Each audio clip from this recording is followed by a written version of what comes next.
हरे राम हरे राम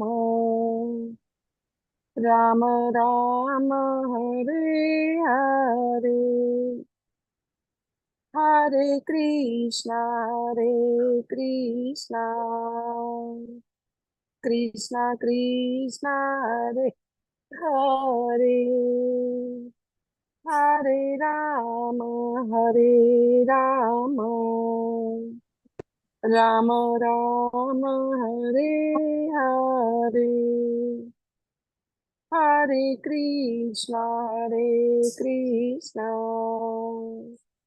कृष्णा कृष्णा हरे हरे हरे राम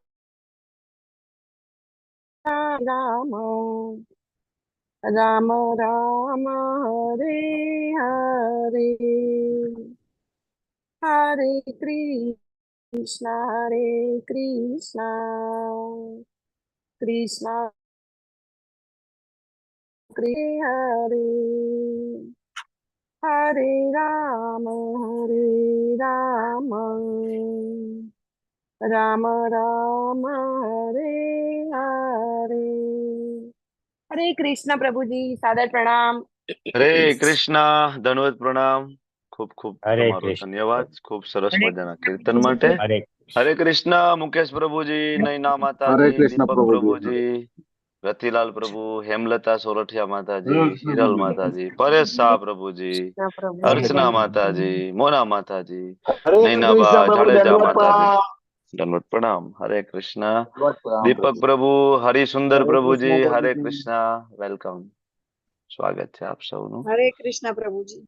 हरे कृष्ण शोभना माताजी, दर्शना माताजी, बीना माताजी, हरे हरे कृष्णा। कृष्ण प्रभु जी। हरे कृष्णा, वेलकम। हेमंत प्रभु, जलपा जोशी माताजी, बेला माताजी, हरे मित्र कृष्ण विंदा प्रभु जी। सुमुखी माताजी, प्रीति हरे कृष्ण माताजी, प्रभु जी। हरे दंडवत कृष्णा प्रणाम। दंडवत प्रणाम। हरे कृष्णा। पूर्णिमा गौरांगी माताजी, हरे आरती कृष्ण भाई प्रभु जी। माताजी, हरे कृष्णा, वेलकम। कल्पेश परमार प्रभु जी, स्वाति माताजी, सचिन पित्रोड़ा प्रभु जी, नेहल पंचाल माता जी, मुकेश कापड़िया प्रभु जी, मीमांसा माता जी, कीर्ति भावसार माता जी, कमल प्रभु, जिज्ञासा पित्रोड़ा माता जी, हरे जयश्री बा कृष्ण प्रभु परमार जी। माता जी। हरे कृष्ण। आप हरे સૌનું कृष्ण प्रभु ખૂબ जी। ખૂબ હૃદયપૂર્વકનું સ્વાગત છે। ઇસ્કોન મેંગલુરુ શ્રી શ્રી રાધા ગોવિંદ મંદિર કુલાઈ તરફથી આપ સૌનું સ્વાગત છે। Shrimad Bhagavad Gita advance course level 2 અધ્યાય 9 વિભાગ બીજાની ચર્ચાઓમાં ભાગ લેવા બદલ આપ સૌનું ખૂબ ખૂબ હૃદયપૂર્વકનું સ્વાગત છે। શરૂઆત કરશું ભગવાન શ્રી શ્રી રાધા ગોવિંદજીના ચરણોમાં આપણે બધા સાથે મળીને ખૂબ ભાવપૂર્વક પ્રેમપૂર્વકની પ્રાર્થના સાથે આ સેશનની શરૂઆત કરશું। ઓમ અજ્ઞાનતિમિરાંધસ્ય જ્ઞાનાંજન શલાકયા ચક્ષુરુન્મિલિतं येन तस्मै श्रीगुरुवे नमः।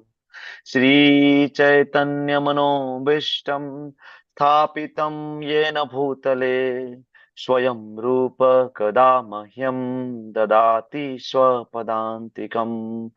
वन्देऽहं श्रीगुरो श्रीयुतापदकमलं श्रीगुरुन् वैष्णवांश श्रीरूपं सागरजातं सहगण रघुनाथान्वितं तं सजीवं साद्वैतं सावधूतं परिजनसहितं कृष्ण चैतन्य देवं श्रीराधा कृष्ण पादान् सहगण ललिता श्री विशाखान्वितंश्च हे कृष्णा करुणा सिंधु दीनबंधु जगतपते गोपेश गोपिका कांत राधा कांत नमस्तुते तप्त कांचन गौरांगी श्री राधे वृंदावनेश्वरी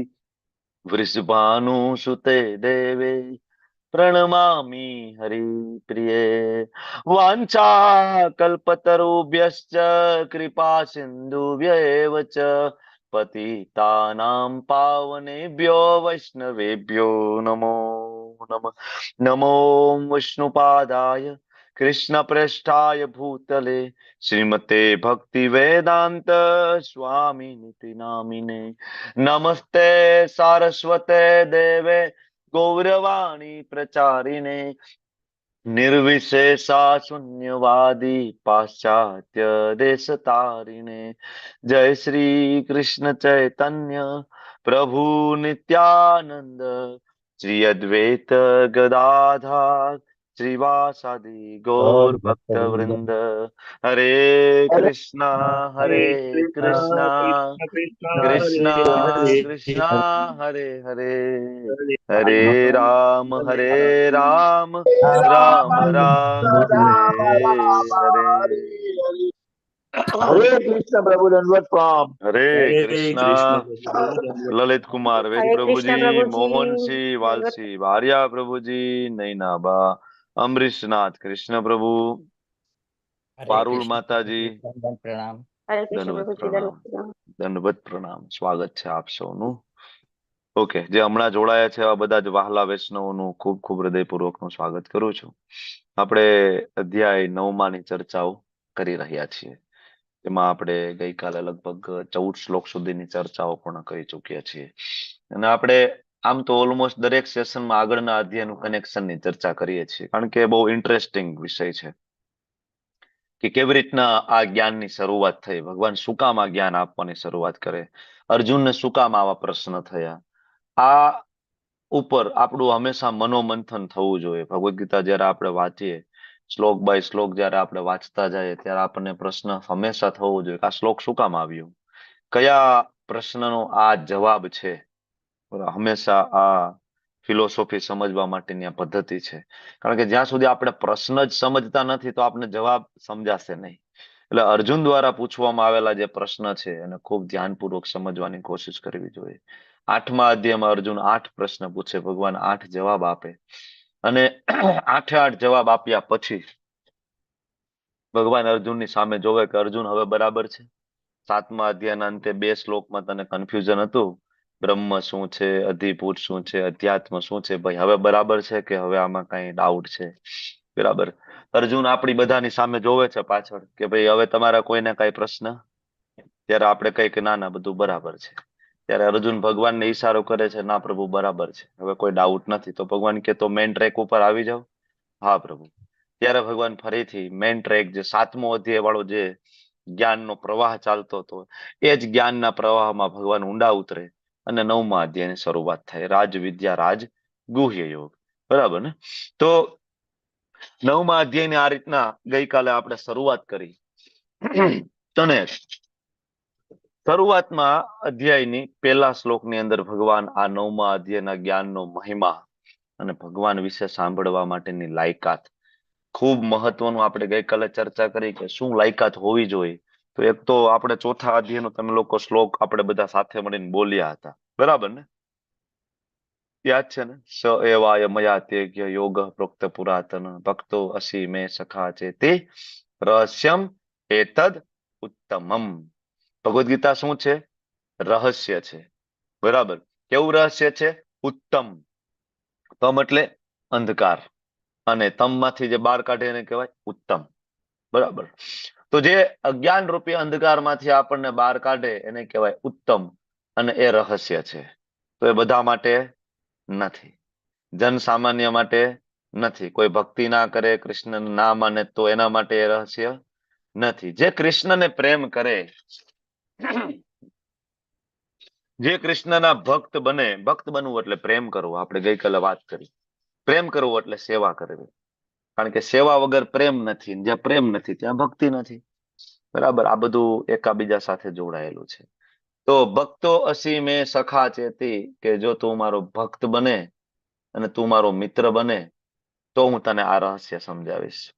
કારણ કે ભૌતિક જગતમાં જો આપણા જીવનમાં એવા ઘણા બધા રહસ્ય હોય કે જે આપણે આપણા ખાલી મિત્રને જ કહેતા હોય, તમારી સાથે આવું થયું હશે ને, ઘણી બધી એવી વાત હોય કે આપણે આપણા માતા પિતાને પણ ના કરી શકતા હોય, ખાસ તો યંગ એજ ની અંદર, કોલેજ કાળની અંદર જે છોકરા છોકરીઓ ભણતા હોય, તમને બધાને ખ્યાલ હશે કે એના માતા પિતા કરતા વધારે એના મિત્રો એને ઓળખતા હોય કે ભાઈ કેવા છે કે બેન કેવા છે. એ ખોટી વાત છે, કારણ કે એના રહસ્ય બધા જાણતા હોય, મિત્રો બધા રહસ્ય જાણતા હોય. બરાબર. માતા પિતાથી અમુક કદાચ મર્યાદા આવતી હોય તો ઘણી વખત આપણે ચર્ચા નથી કરી શકતા હોતા, પણ મિત્ર સાથે બધી ચર્ચા થાય છે. બરાબર. જીવનમાં કપરામાં કપરી મુશ્કેલી આવે તો પણ આપણે તરત, જો સારા મિત્ર જીવનમાં હોય તો તરત આપણે મિત્ર યાદ આવે અને તરત આપણે એની સાથે શેર કરીએ કે ભાઈ આવું પ્રોબ્લેમ છે જીવનમાં, આવું ચાલે છે. આખા ગામની અંદર ગમે એટલો આપણે દેખાડો કરતા ફરતા હોય, પણ ખરેખર આપણો જે સાચો મિત્ર હોય એની સામે આપણે જ્યારે હોય ત્યારે આપણે જેવા છે એવા ખુલ્લી કિતાબ એની સામે બની જાય છે. ભાઈ એ તો ઠીક છે, પણ જીવનમાં અત્યારે આવું આવું ચાલે છે, ભાઈ નોકરી છૂટી ગઈ છે, બરાબર, પત્ની રીસામણે જતી રહી છે, ગમે એમ કરીએ તોય બેલેન્સ થતું નથી, સાસુ વહુના ઝઘડાનું સમાધાન મારીથી થતું નથી, બરાબર. તો આ બધી ચર્ચા એક પરમ મિત્ર સાથે થઈ શકે. બરાબર. ઘણી વખત માતા પિતા સાથે ના થાય, રિલેટિવ સાથે તો આમે ના થાય, અને આ બધી ચર્ચા આપણે રિલેટિવ સાથે કરતા પણ નથી, કારણ કે રિલેટિવ તો આમે મોકો જોતા હોય કે ક્યારે આપણી પડતી થાય અને ક્યારે આપણા જીવનમાં મુશ્કેલી આવે તો ઉલટાને ખુશ થાય. બરાબર. તો રિલેટિવ સાથે મોટા ભાગે આપણે આ બધી ચર્ચા નથી કરતા, મિત્ર સાથે. એટલે ભગવાને કીધું ભક્તો અસી મેં સખા ચેતી. અને ગઈકાલે ભગવાને કીધું કે અર્જુન, તું મારી ઈર્ષા નથી કરતો ને, અનસૂય વે, એટલે હું તને આ જ્ઞાન આપું છું. જ્ઞાન વિજ્ઞાન સહિતમ, ખાલી જ્ઞાન નહીં, વિજ્ઞાન સહિત. જ્ઞાન એટલે જળ અને ચેતન વચ્ચેનો તફાવત, સાંખ્ય યોગ તમે સમજો, આત્માનું જ્ઞાન. અને વિજ્ઞાન એટલે વિશિષ્ટ જ્ઞાન. બરાબર. કે આત્મા, જળ અને ચેતન સિવાયનું વિશિષ્ટ જ્ઞાન, તો કે પરમાત્મા વિશેનું, એને કહેવાય વિજ્ઞાન. બરાબર. જે કોઈ વ્યક્તિ જ્ઞાન અને વિજ્ઞાન આ બે વસ્તુ જાણી લે ત્યારે ભગવાન એમ કે છે કે આ ભૌતિક જગતના બધા ક્લેશોમાંથી મુક્ત થઈ જાય છે. અને ખબર પડી ગઈ જળ, શરીર, આત્મા, પરમાત્મા, એની સાથેનો સંબંધ આત્માનો, ત્યારે ભૌતિક જગતના બધા ક્લેશમાંથી મુક્ત થઈ જાય. શું કામ? કારણ કે દેહાત્મ ભાવમાંથી મુક્ત થઈ જાય છે. આપણા ભૌતિક જગતમાં રહેલા બધા દુઃખનું એકમાત્ર કારણ છે. શું? તો કે આપણે એવું માની લીધું હું આ શરીર છું. બસ ત્યાં તકલીફ પડી ગઈ. આપણે એવું માની લીધું હું આ શરીર છું, શરીર સાથે જોડાયેલા મારા સંબંધીઓ એ મારા છે, બરાબર, મારો એક ધર્મ, મારી એક જાતિ, મારો એક દેશ, મારો એક સ્વભાવ, મારા એક પ્રકારના મિત્ર, પત્ની, બાળકો, મારું મારું, હું અને મારું. પેલા તો હું એટલે આ મારું શરીર, આની સાથે જેટલું જોડાયેલું એ બધું મારું. એટલે આ છે દેહાત્મ ભાવ. આ દેહાત્મ ભાવમાં જ્યાં સુધી હોય ત્યાં સુધી ક્યારેય આપણે આ ભૌતિક જગતના ક્લેશમાંથી મુક્ત ના થઈ શકે. પણ જો કોઈ જ્ઞાન વિજ્ઞાન સહિતમ, ભગવાન જે જ્ઞાન આપવાના છે એ જ્ઞાન અને વિજ્ઞાન આ બે કોઈ જાણી લે તો એ દેહાત્મ ભાવમાંથી બહાર નીકળી જવાના કારણે મોક્ષ છે અશુભાત થઈ જાય છે. બરાબર. આ ચર્ચા આપણે ગઈકાલે કરી ચુક્યા છીએ. ગુહ્ય જ્ઞાન, ગુહ્યતર જ્ઞાન અને ત્રીજું ગુહ્યતમ જ્ઞાન. મનુષ્ય હોય ને એને આ ત્રણ પ્રશ્ન હંમેશા થવા જોઈએ. અથાતો બ્રહ્મ જિજ્ઞાસા, વેદની ઋચા છે. અથાતો બ્રહ્મ જિજ્ઞાસા, જેની અંદર ઘણા બધા પ્રશ્નોનો સમાવેશ થાય છે, જેમાંથી ત્રણ પ્રશ્ન બહુ જ મહત્વના છે કે હું કોણ છું, પહેલી વસ્તુ હું કોણ છું. બીજું, ભગવાન કોણ છે. ત્રીજું, મારો ભગવાન સાથેનો શું સંબંધ છે, કેવી રીતના સંબંધને હું ફરીથી એસ્ટાબ્લિશ કરી શકું. ઘણા બીજા પ્રશ્ન પણ છે કે હું અહીંયા શું કામ છું આ જગતની અંદર. બરાબર. આ બધા જ જીવો છે આ જગતની અંદર દુઃખી છે, તો આ દુઃખનું કારણ શું છે? મારા મનુષ્ય જીવનનો અલ્ટિમેટ ઉદ્દેશ્ય શું છે? હું ક્યાંથી આવ્યો છું, મારે ક્યાં જવાનું છે? આ બધા જ પ્રશ્નના જવાબ આપણે શોધવાની કોશિશ કરવી જોઈએ. એને કહેવાય અથાતો બ્રહ્મ જિજ્ઞાસા. બરાબર. જયારે ભગવદ્ ગીતાની અંદર આ બધા પ્રશ્નના જવાબ છે, એટલા માટે સર્વ વેદોનો સાર શ્રીમદ ભગવદ્ ગીતા કીધું છે. અને એટલા માટે જ ભગવાન આ ભગવદ્ ગીતાને રાજ વિદ્યા કહીને, બરાબર, 9.2 ની અંદર સમજાવે છે. ગઈકાલે આપણે શ્રવણનું મહત્વ જોયું હતું. નવધા ભક્તિનું પહેલું પગથિય શ્રવણ. બીજા શ્લોકની અંદર ભગવાને કીધું કે આ તો રાજ વિદ્યા છે, રાજ ગુહ્યમ છે. બરાબર. આ બધી ચર્ચા કરતા કરતા પાપ આપણે જોયું તો 4 સ્ટેજ જે પાપના, બીજ, પાપમ, અપ્રારબ્ધ અને કુટમ, ચારે ચારનો સંપૂર્ણપણે નાશ થઈ જાય છે જ્યારે કોઈ ભગવાનના શરણે જાય છે ત્યારે. બરાબર. તો ધર્મ એટલે શું, ધર્મની વ્યાખ્યા શું, એની ગઈકાલે ચર્ચા કરી. હવે જો ભગવાનમાં શ્રદ્ધા ના હોય તો ગતિ શું થાય, એની ગઈકાલે ચર્ચા કરી. એના સિવાય આગળનો જે શ્લોક અચિંત્ય ભેદાભેદ તત્વ 4 થી લઈને 10 શ્લોક. તો આપણે જોયું કે કેવી રીતના ભગવાન આ જગતની અંદર હોવા છતાં પણ આ જગતમાં નથી. કેવી રીતના ભગવાન આટલું મોટું સર્જન, પાલન અને વિનાશ કરતા હોવા છતાં પણ એના કોઈ કર્મના બંધનથી એને બરાબર લેપાતા નથી. મતલબ એના કોઈ કર્મનું બંધન થતું નથી. આને કહેવાય અચિંત્ય ભેદાભેદ તત્વ. જે આપણી ફિલોસોફી છે, ગૌડિયા વૈષ્ણવ પરંપરાની સિદ્ધાંત શું છે? અચિંત્ય ભેદાભેદ.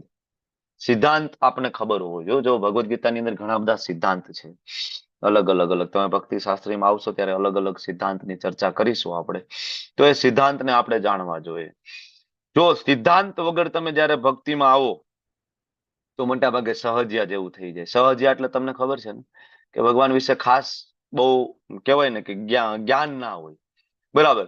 ખાલી ડોળ કરવાનો કે હું તો ગોપી છું, બરાબર. ઘણા બધા નથી ગોપી બનીને ફરતા. અમે તો ગોપી. તમે વૃંદાવનમાં જાઓ તો તમને આવા લોકો મળશે. નાકમાં નથડી પહેરશે, કાનની અંદર બુટીઓ પહેરશે, માથે ચુંદડી નાખશે. બસ હું તો ગોપી છું, શ્યામ, હે કૃષ્ણા, હું તમારી ગોપી છું. અને જ્યારે એનો એ કેરેક્ટર માંથી બહાર નીકળે ને પછી તમે એનો જોવો, બરાબર, તો એકદમ ઘણી વખત વ્યભિચારી, વ્યસની, આ બધા જ લક્ષણો, બધે જ કુટેવો એનામાં હોય છે. આને કહેવાય સહજિયા, બરાબર. ખાલી બહારથી દેખાવ કરવો કે હું ભક્ત છું. અને ભક્તિ સિદ્ધાંત સરસ્વતી મહારાજ, બરાબર, ખૂબ જ બરાબર આના માટે સિરિયસ હતા. અને ખૂબ જ આના ઉપર તો એ કહેવાય ને ગળું પકડી લેતા. આવા જે સહજિયા હોય એનું ગળું પકડી લેતા. જે કોઈ મનમાની ભક્તિ કરતા ને પોતાની રીતે, તો ભક્તિ સિદ્ધાંત સરસ્વતી મહારાજ તમને ખબર છે લાયન ગુરુ તરીકે ઓળખાય છે ગૌડિયા વૈષ્ણવ પરંપરામાં. અને ખાલી ગૌડિયા વૈષ્ણવ પરંપરામાં નહીં, ભક્તિ સિદ્ધાંત સરસ્વતી મહારાજ જયારે કાશીની બજારોમાં નીકળતા તો શંકરાચાર્યજીના ફોલોવર્સ જે હોય માયાવાદી, એ બધા રસ્તાઓ શોધવા માંડતા કે ભાઈ લાયન ગુરુ આવી રહ્યા છે, ભક્તિ સિદ્ધાંત સરસ્વતી આવી રહ્યા છે, ભાગો, નહીતર હમણાં આપણું ગળું પકડી લેશે ને આપણને બરાબર આપણને અત્યારે જ કહેશે કે ભાઈ ક્યાં લખ્યું છે તમે આજે કરો છો એ ભગવાન નિરાકાર છે, ભગવાન નિર્ગુણ છે. તરત જ અમારી સાથે શાસ્ત્રાર્થ ચાલુ થઈ જશે.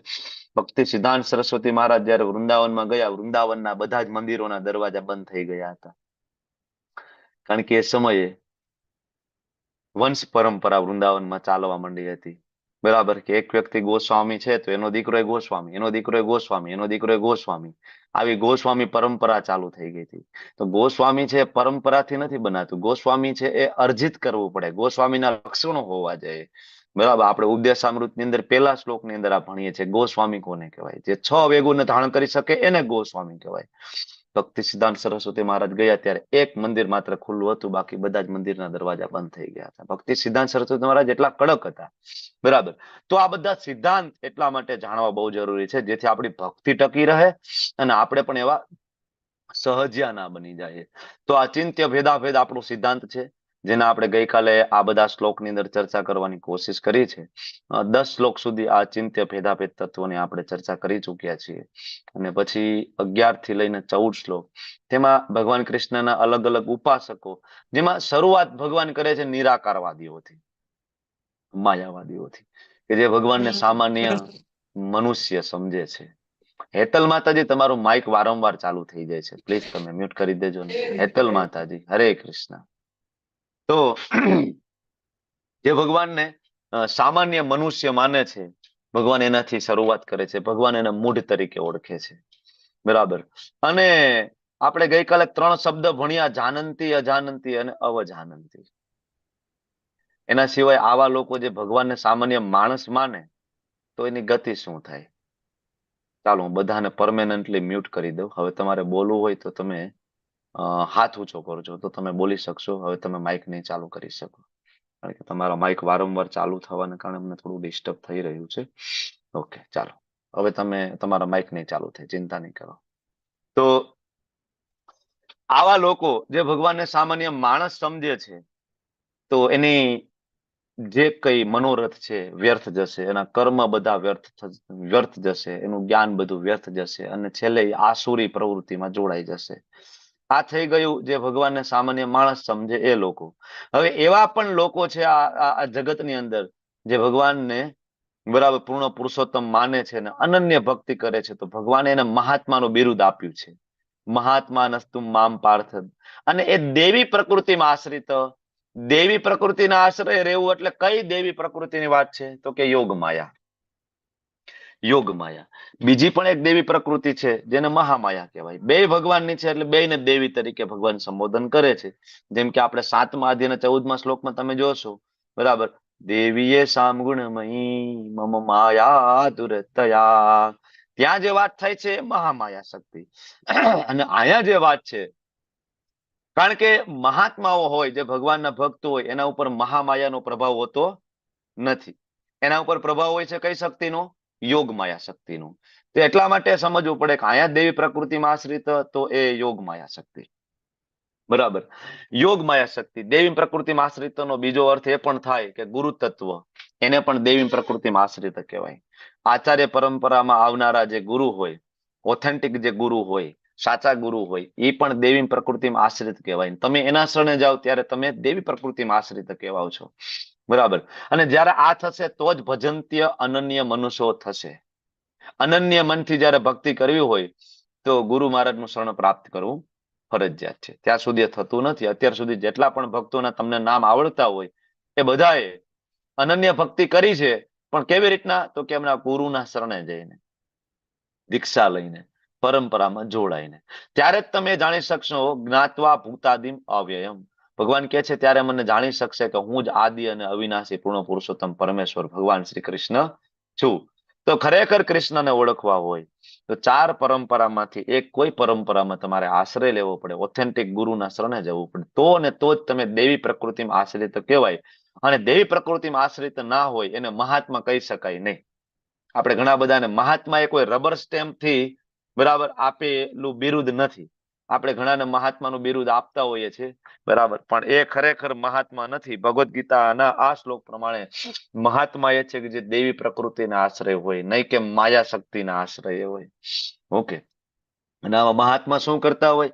સતત કીર્તન કરતા હોય, ભગવાનના નામનો જપ કરતા હોય, ભગવદ્ ગીતા ભાગવતમ વાંચતા હોય, અને દ્રઢ વ્રત પૂર્વક કરતા હોય. એવું નહીં કે ભાઈ એકાદ દિવસ કર્યું અને બસ હવે ઠીક છે, આજે થઈ ગઈ 2-4 માળા તો જરૂર નથી. નહીં, દ્રઢ વ્રત, એનું વ્રત હોય. ગમે એવી કદાચ કન્ડિશન હોય તો પણ એ સવારે બ્રહ્મ મુહૂર્તમાં ઉઠે, મંગલા દર્શન કરે, બરાબર, ભગવદ્ ગીતા ભાગવતમનો ક્લાસ 16 માળા પૂરી કરે. યતંતશ્ચ દ્રઢ વ્રત. એ વ્રત લે છે, બરાબર. આજે એકાદશી છે, માધવ તિથિ, ભગવાનને ખૂબ પ્રિય એવો દિવસ છે.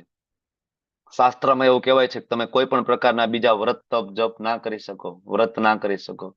માત્ર એકાદશી કરવાથી બધી જ પ્રકારના જે ઉપવાસ, બીજા બધા વ્રત, એનું ફળ પ્રાપ્ત થઈ જાય છે માત્ર એકાદશી કરવાથી. દરેક એકાદશીનું મહાત્મય સ્વયં ભગવાને યુધિષ્ઠિર મહારાજને સંભળાવ્યું છે, સ્વયં ભગવાને. બરાબર. તો એકાદશીનું ખૂબ મહત્વ છે. પદ્મ પુરાણની અંદર ખૂબ મહત્વ ભરી ભરીને આપ્યું છે. તો આઈ હોપ કે તમે બધા એકાદશીના વ્રત કર્યા હશે ને? કેટલા લોકોએ આજે એકાદશીના ઉપવાસ કર્યા છે? હાથ ઊંચો કરજો. ઓકે, 82 પાર્ટિસિપન્ટ છે આપણે અત્યારે ક્લાસની અંદર. અચ્છા, 50% ઉપર તો રેશિયો છે ભાઈ. 45, 46. ઓકે, 50 પહોંચી ગયું છે. ઘણા બધા આપણે as usual busy, early morning, અત્યારે મોર્નિંગ સમય છે, બિઝી હોય તો એ હેન્ડ રેસ ના કરી શક્યા હોય.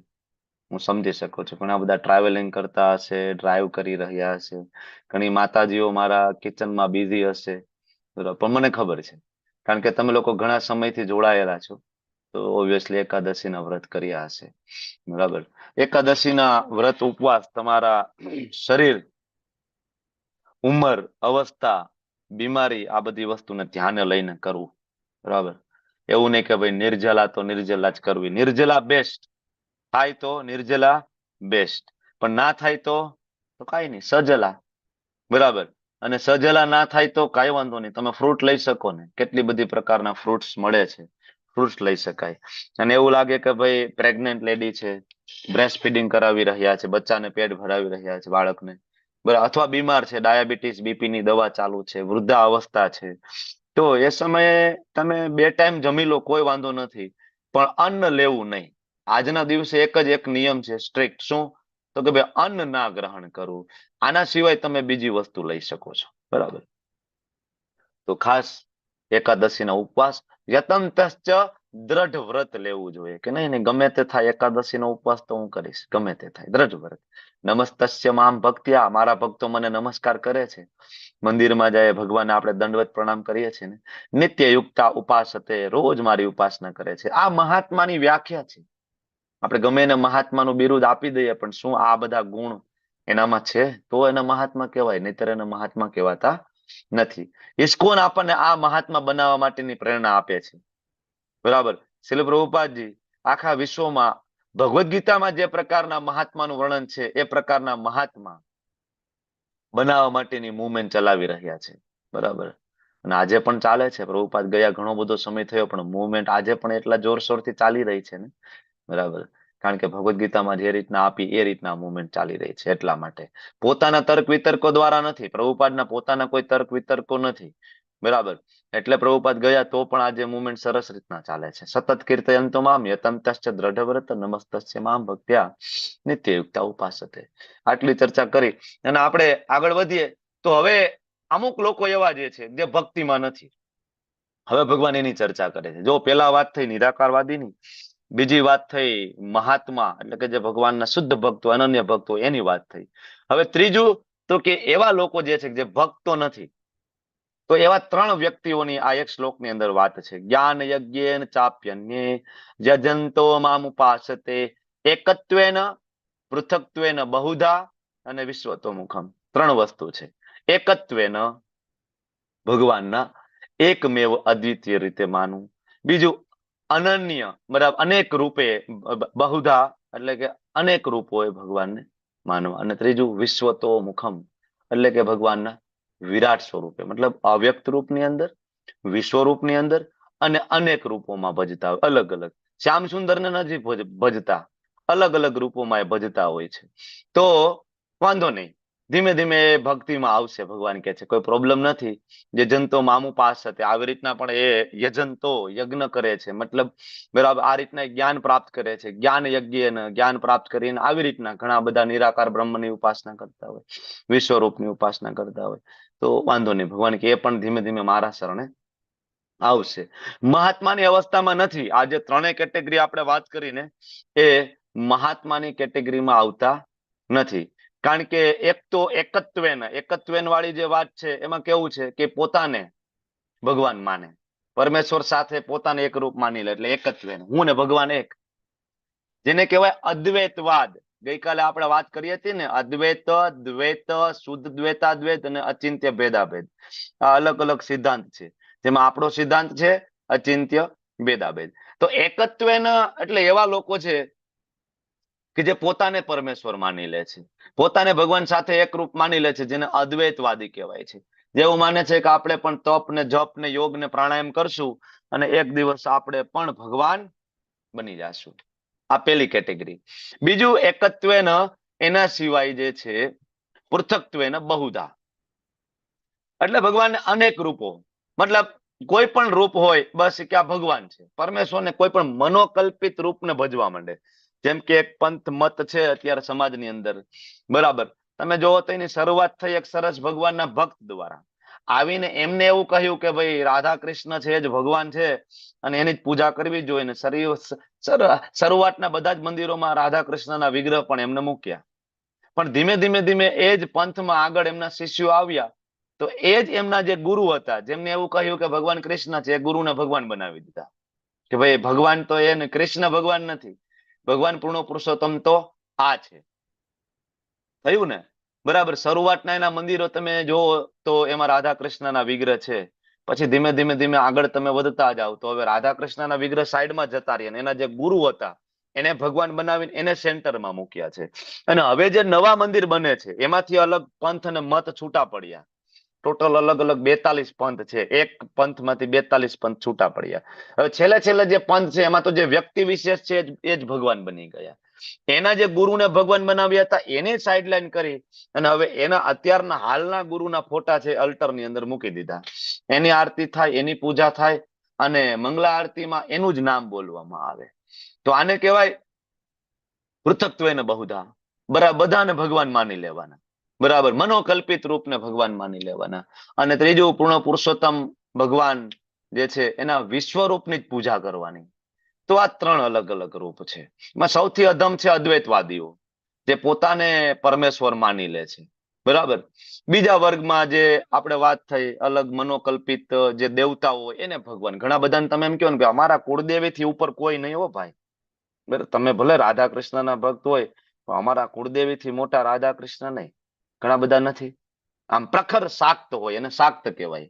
શાક્ત લોકો હોય પ્રખર હોય, નહીં ને અમારા કુળદેવી એમાં કઈ બિલકુલ બરાબર લેખમાં મેખ નહીં, એમ અમારા કુળદેવી એટલે કુળદેવી. તો આ જે મનોકલ્પિત જે ભગવાનના દ્વારા બનાવાયેલા દેવી દેવતાઓને જ્યારે ભગવાન માનવામાં આવે છે, આ બીજો વર્ગ છે. અને ત્રીજો વર્ગ છે એવું માને કે આ બ્રહ્માંડથી પરે બીજું કાંઈ નથી, એ માત્ર ભગવાનના વિરાટ સ્વરૂપને વિશ્વરૂપને માને છે. એટલે બ્રહ્માંડથી પરે બીજું કાંઈ જ નથી. આ બ્રહ્માંડ છે જ ભગવાનનું રૂપ છે. નદીઓને સાફ કરો, વૃક્ષો વાવો, માનવ સેવા કરો, બસ બીજું કઈ કરવાની જરૂર નથી. આટલું જ, બરાબર. તો આવી 3 કેટેગરી પણ છે. ઓકે, હવે આગળ તમે જોશો તો આ જે વિરાટ સ્વરૂપના જે ઉપાસકો જે છે 16 થી લઈને 19 4 શ્લોકની અંદર ભગવાન એની ચર્ચા કરે છે, બરાબર. કે ભાઈ ભગવાન છે એનું વિરાટ સ્વરૂપ તો છે, આપણે 11મા અધ્યાયમાં પણ જોઈશું વિરાટ સ્વરૂપ. તો એમાં ભગવાન કહે છે જો કર્મકાંડ તો હું જ છું, યજ્ઞ પણ હું છું, પિતૃ તર્પણ હું છું, ઔષધિ તેમજ દિવ્ય મંત્ર ઘોષ હું જ છું, ઘી અગ્નિ અને આહુતિ હું છું. હવે જે લોકો ડાયરેક્ટ મને નથી ભજતા, કૃષ્ણ પૂર્ણ પુરુષોત્તમ શ્યામ સુંદર મુરલી મનોહર સ્વરૂપે, તો આ વિશ્વરૂપને જે ભજે છે, વિશ્વરૂપની અંદર રહેલા જે કઈ મારા અંગો છે, કારણ કે આ બધું ભગવાનના અંગ જ છે. યજ્ઞ કહો, પિતૃ તર્પણ કરો, ઔષધિ કહો, મંત્ર ઘોષ કહો, ભગવાન કે આ બધું મારા શરીરમાંથી જ આવે છે. તો ઘણા બધા આને માને છે. તો ભગવાન કે કાંઈ વાંધો નહીં, તમે આ પ્રોસેસ કરો, મારા સુધી પહોંચવા માટે આ પ્રોસેસ, બરાબર, એ પ્રોસેસ એ હું જ છું. કર્મકાંડ હું છું, યજ્ઞ હું છું, પિતૃ તર્પણ હું છું. કઈ નહીં, કરો ધીમે ધીમે ધીમે કર્મકાંડ કરતા કરતા, બરાબર, એક દિવસ ધીમે ધીમે તમે નિષ્કામ કર્મયોગ તરફ આવશો. નિષ્કામ કર્મયોગ તરફ આવશો, ચિત્ત તમારો શુદ્ધ થશે, તો ખરેખર તમે જ્ઞાનને ગ્રહણ કરશો, ત્યારે તમે સમજી શકશો કે ભગવાન છે હું છું, બરાબર. તો આ કર્મકાંડનો જે વિષય છે એ પણ મોટા ભાગે વિશ્વરૂપનો જ એક ભાગ છે, કારણ કે કર્મકાંડમાં પણ દેવી દેવતાઓની પૂજા થતી હોય છે. તમને બધાને ખ્યાલ છે, દેવી દેવતાઓ સુધીની પૂજાઓ થાય, દેવતાઓ માટે યજ્ઞ થાય, દેવતાઓ માટે આહુતિ, બરાબર, હોમવામાં આવે છે. ઓકે, તો આ જે કર્મકાંડ છે, બરાબર, એની અંદર સ્વાર્થ હોય છે એકચ્યુઅલી. ઘણા બધા નથી કહેતા પણ હોય કે ભાઈ ચાલો અમે યજ્ઞ કરાવવું, શું કામ? તો કે ભાઈ ઘરના મકાન બની જાય, સંતાન પ્રાપ્તિ નથી થતી, તો બરાબર સંતાન પ્રાપ્તિ થઈ જાય, તો આવા પણ યજ્ઞનો ઉલ્લેખ છે. તો ભગવાન કે કાંઈ વાંધો નહીં, કરો. આપણે એક રસ્તો છે વિશ્વરૂપની ઉપાસના. આગળ કહે છે હું આ બ્રહ્માંડનો પિતા, માતા, આશ્રય, દાતા, પિતા. અલ્ટિમેટલી આ બ્રહ્માંડને બનાવનાર જ ભગવાન સ્વયં છે.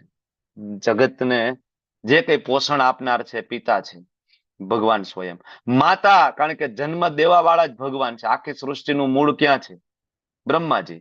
અને બ્રહ્માજીનો જન્મ કોને આપ્યો છે? તો ભગવાન, એટલે માતા પણ ભગવાન છે. આશ્રય દાતા, તો આપણે મિની પ્રલય ને મહાપ્રલય જયારે ભણીએ ત્યારે આપણે વાત કરી હતી કે આ બ્રહ્માજીનું દિવસ પૂરો થાય, એક કલ્પનો અંત થાય, તો આપણે બધાને આશ્રય કોણ આપે? ગર્ભોદક્ષાય વિષ્ણુ. અને બ્રહ્માજીનું મૃત્યુ થઈ જાય તો આપણને આશ્રય કોણ આપે? તો કે મહાવિષ્ણુ. તો આ જગતમાં દેવી દેવતાઓ તો ઠીક, દેવી દેવતાઓ તો આપણને સાચવતા જ નથી અલ્ટિમેટલી, કારણ કે જયારે પ્રલય થાય ત્યારે દેવી દેવતાઓનું પણ ત્યાં મૃત્યુ થઈ જાય છે, બરાબર. અને સ્વયં બ્રહ્માજી જયારે આરામ કરવા જાય તો દેવી દેવતાઓ આપણું પોષણ નથી કરી શકતા, આપણે સાચવતા નથી, ત્યારે સાચવે છે કોણ? ગર્ભોદક્ષાય વિષ્ણુ.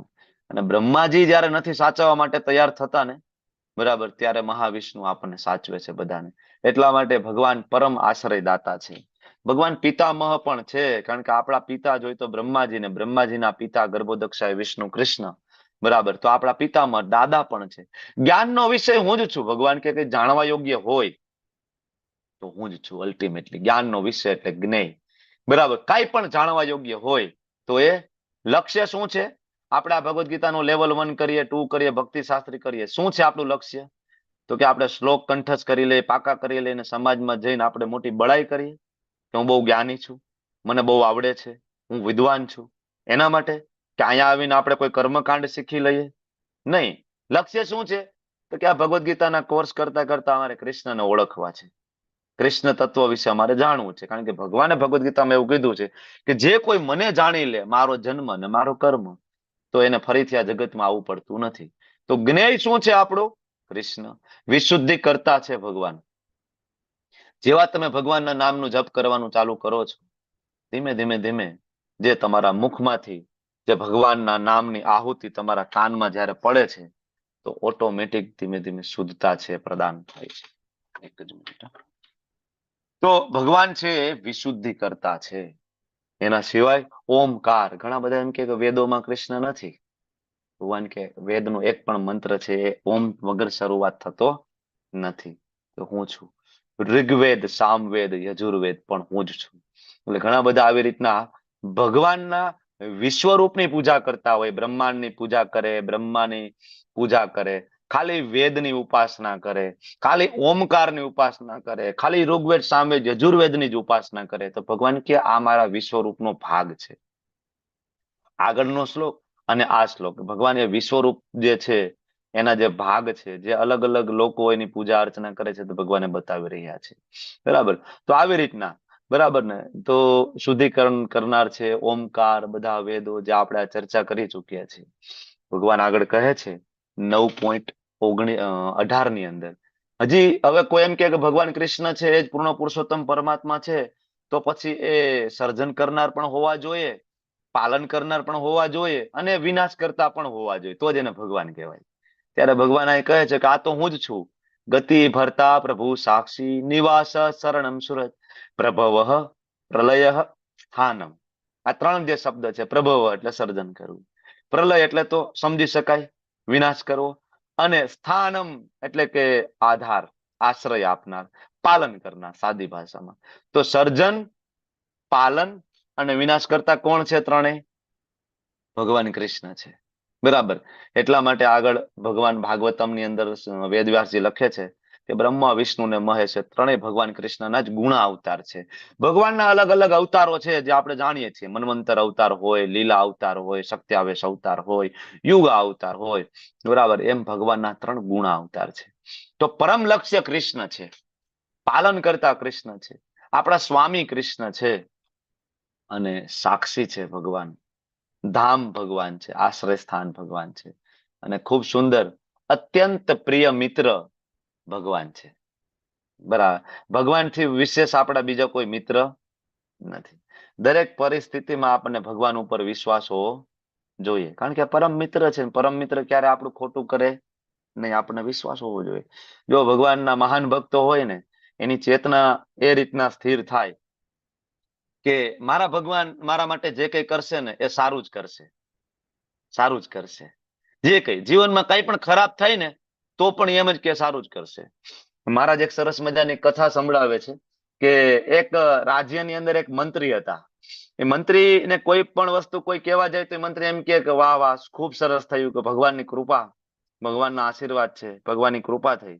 બરાબર. કઈ પણ વસ્તુ તમે મંત્રીને કહેવા જાઓ, સારા સમાચાર, ખરાબ સમાચાર, તો મંત્રી હંમેશા એમ કે વાહ, ભગવાનની કૃપા છે આપણા ઉપર. હવે એક દિવસ એવું થયું કે રાજાની આંગળી કપાઈ ગઈ, રાજાની. બરાબર. ને મંત્રી આવ્યા, મંત્રીને બોલાવ્યા અને વાત કરી કે ભાઈ રાજાની આંગળી કપાઈ ગઈ. મંત્રી કે વાહ ભાઈ વાહ, ભગવાનની કૃપા છે, ભગવાનના આશીર્વાદ છે. રાજા સામે જોવે કે મારી આંગળી કપાઈ ગઈ, ભગવાનની કૃપા છે, ભગવાનના આશીર્વાદ છે, નાખો કે આને જેલમાં. કે આને ખબર નથી પડતી શું બોલવું જોઈએ. મંત્રીજીને નાખ્યા જેલમાં. બરાબર. રાજા કહે છે મારી આંગળી કપાઈ ગઈ ને ભગવાનની કૃપા છે, આમાં શેની કૃપા? મારી આંગળી એક કપાઈ ગઈ છે આખી. બરાબર. કારણ કે એ સમયે જે શિકાર રમવા જતા તો તીરથી, ભાલાથી ક્યાંક આંગળી કપાઈ ગઈ હશે. એમાં મંત્રીનું આવવાનું થયું ને બીજા જે પહેરેદારો હતા એને મંત્રીને બરાબર આ સંદેશો આપ્યો કે રાજાની આંગળી કપાઈ ગઈ. વાહ વાહ, કે ભગવાનની કૃપા થઈ ગઈ. બરાબર. અને હવે થોડા દિવસ પછી એવું થયું કે રાજા જંગલમાં ગયા. જનરલ રાજા એકલા જતા નથી, પણ આ વખતે એવું થયું કે રાજા જંગલમાં એકલા ગયા શિકાર કરવા માટે. બરાબર. અને એ સમયે બધા ડાકુઓ રાજાને કિડનેપ કરી ગયા. શું કામ? તો કે ભાઈ માતા ભદ્રકાલીને બલિ ચડાવવાની હતી.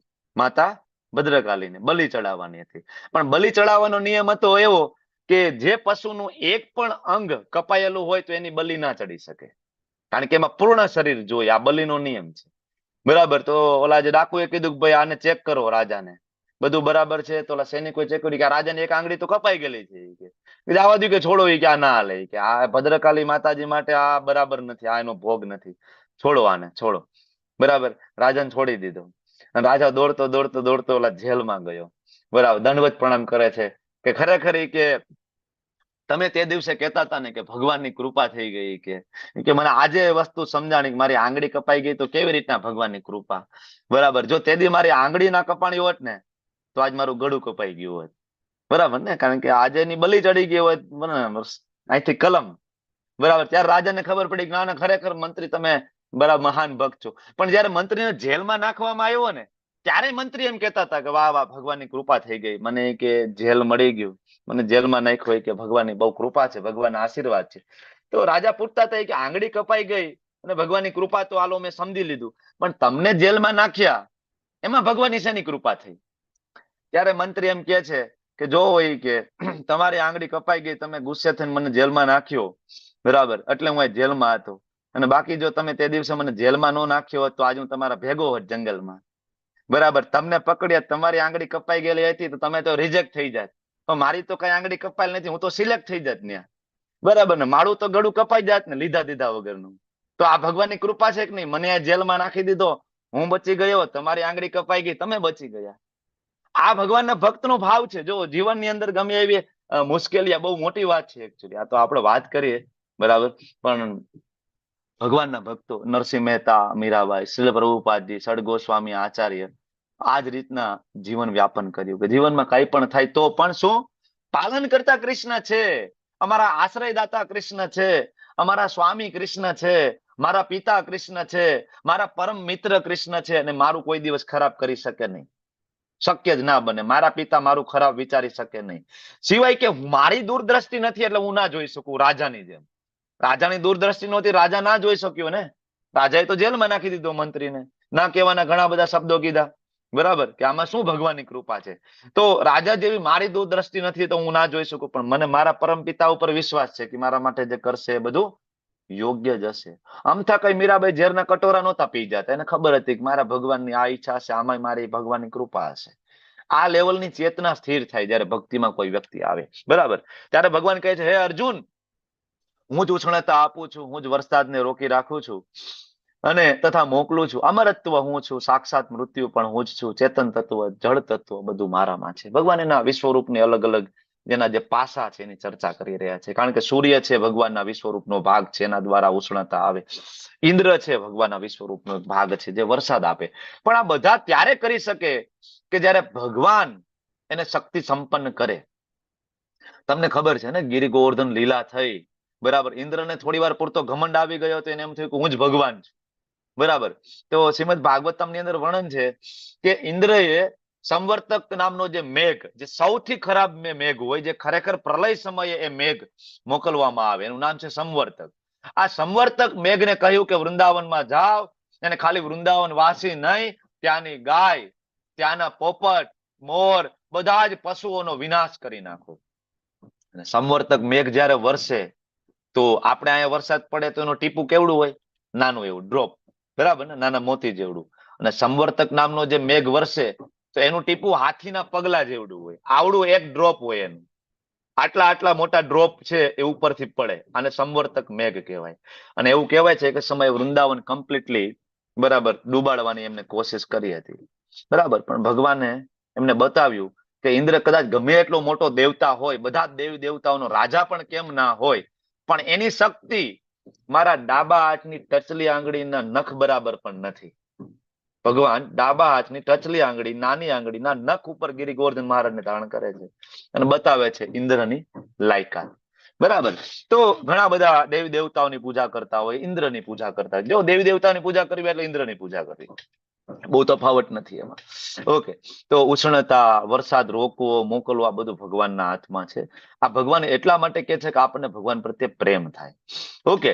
તો આ વાત થઈ વિશ્વરૂપની પૂજા. હવે પર્ટિક્યુલર દેવી દેવતાઓની પૂજા માટે પણ ભગવાન કે છે આગળ કે જે લોકો વેદાધ્યયન કરે, સોમરસનું પાન કરે અને એ દેવી દેવતાઓની ઉપાસના કરે, ઇન્દ્ર માટે યજ્ઞ કરે, અલગ અલગ યજ્ઞ નાતે કરે અને સ્વર્ગ પ્રાપ્તિ કરે, તો ભગવાન કે પરોક્ષ રીતે તો મારી પૂજા છે.